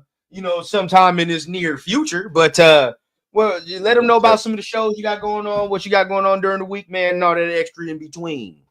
Yeah, for sure. I have my Monday show. So I have three shows during the week. I got Raiders Unfiltered. That's on Mondays, 9 p.m. Pacific. That is a solo show that I do. I'm probably going to go on a little bit earlier this Monday. I think Leo said he has something going on. So I'm usually on behind Cheeto Linus, Little Rated Podcast. So make sure you guys go ahead and give him a follow as well. But I'm be on a little bit early. I'll probably be doing it at 8 instead of 9. And then we got the Wednesday show, the Raider Connection with Cheeto Linus, my guy Jeff, New England Raider Booster, and LB Raider 10, and myself. We do it every damn Wednesday at 7 p.m. Pacific. That is a panel show. So if you guys are looking for different opinions, different perspectives of the game, of the team, make sure you guys tap into us. We also have guests from time to time. We just had Rundown a couple weeks ago. So he taps in every now and then, for sure. So make sure you guys catch us. And then I'm happy to say, I'm glad to say that Rundown's going to be now my co-host on the Saturday morning show, Good Morning Raiders. He is part now of the Good Morning Raiders show, and we have none other than Lowe himself from Raider Nation Live. He'll be the guest on next Saturday. So make sure you guys tap in, turn on notifications. And as always, hey, when shit happens, we go on. We were on last night. So you got to turn on notifications if you're subscribing, because when shit drops, we on. You don't want to be left out in the dark, and then you got to find out 5 hours later. Damn, what the fuck happened? I just went to lunch. Real talk. I want to go get a burger, and then next thing you know, all hell's turned loose. Like I read it like 5 hours later. Yep. So make sure y'all keep the notifications. As y'all already know, man, it's your boy Raider Rundown in the building. Of course, bringing you all the dopest guests, all the dopest conversations, all football related. As you know, make sure you guys are tapping on the like button, tap on the subscribe button if you're feeling what you're hearing from the channel, so you get more of this dope content. Of course, like my man said, Saturdays, right? If you want to stamp down time and some more rundown shit, Saturdays, I'm joining my mans for the Just Raiders Baby podcast in the morning, man. Good morning Raiders podcast in the morning, man. We're gonna be doing our thing, man. And on Saturday morning, gonna be doing our thing 10 o'clock Pacific time, right? So make sure you guys tune in for that. Other than that, bro, I'm a random individual, right? I treat the podcast random times. You feel me? So whenever the Raiders have news, wherever I feel like we got to discuss some things, right? Or maybe I feel like nation been tripping a little bit. We got some things straight. I'm going live. So make sure you guys go ahead and touch on the notification bell. So you don't miss none of this shit that I got dropping extra. But other than that, everybody, man, again, appreciate you, my brothers, man. This is dope ass show, bro. This is one of the ones, man. So really appreciate y'all, man. Till then. Hey, we're gonna catch you. We're gonna catch you on the next one, man. Y'all know what I say, man. I keep it authentic from the clouds to the ground on the Raider Rundown. Y'all keep it easy on the weekend, man. And we're gonna see y'all soon, man. Peace.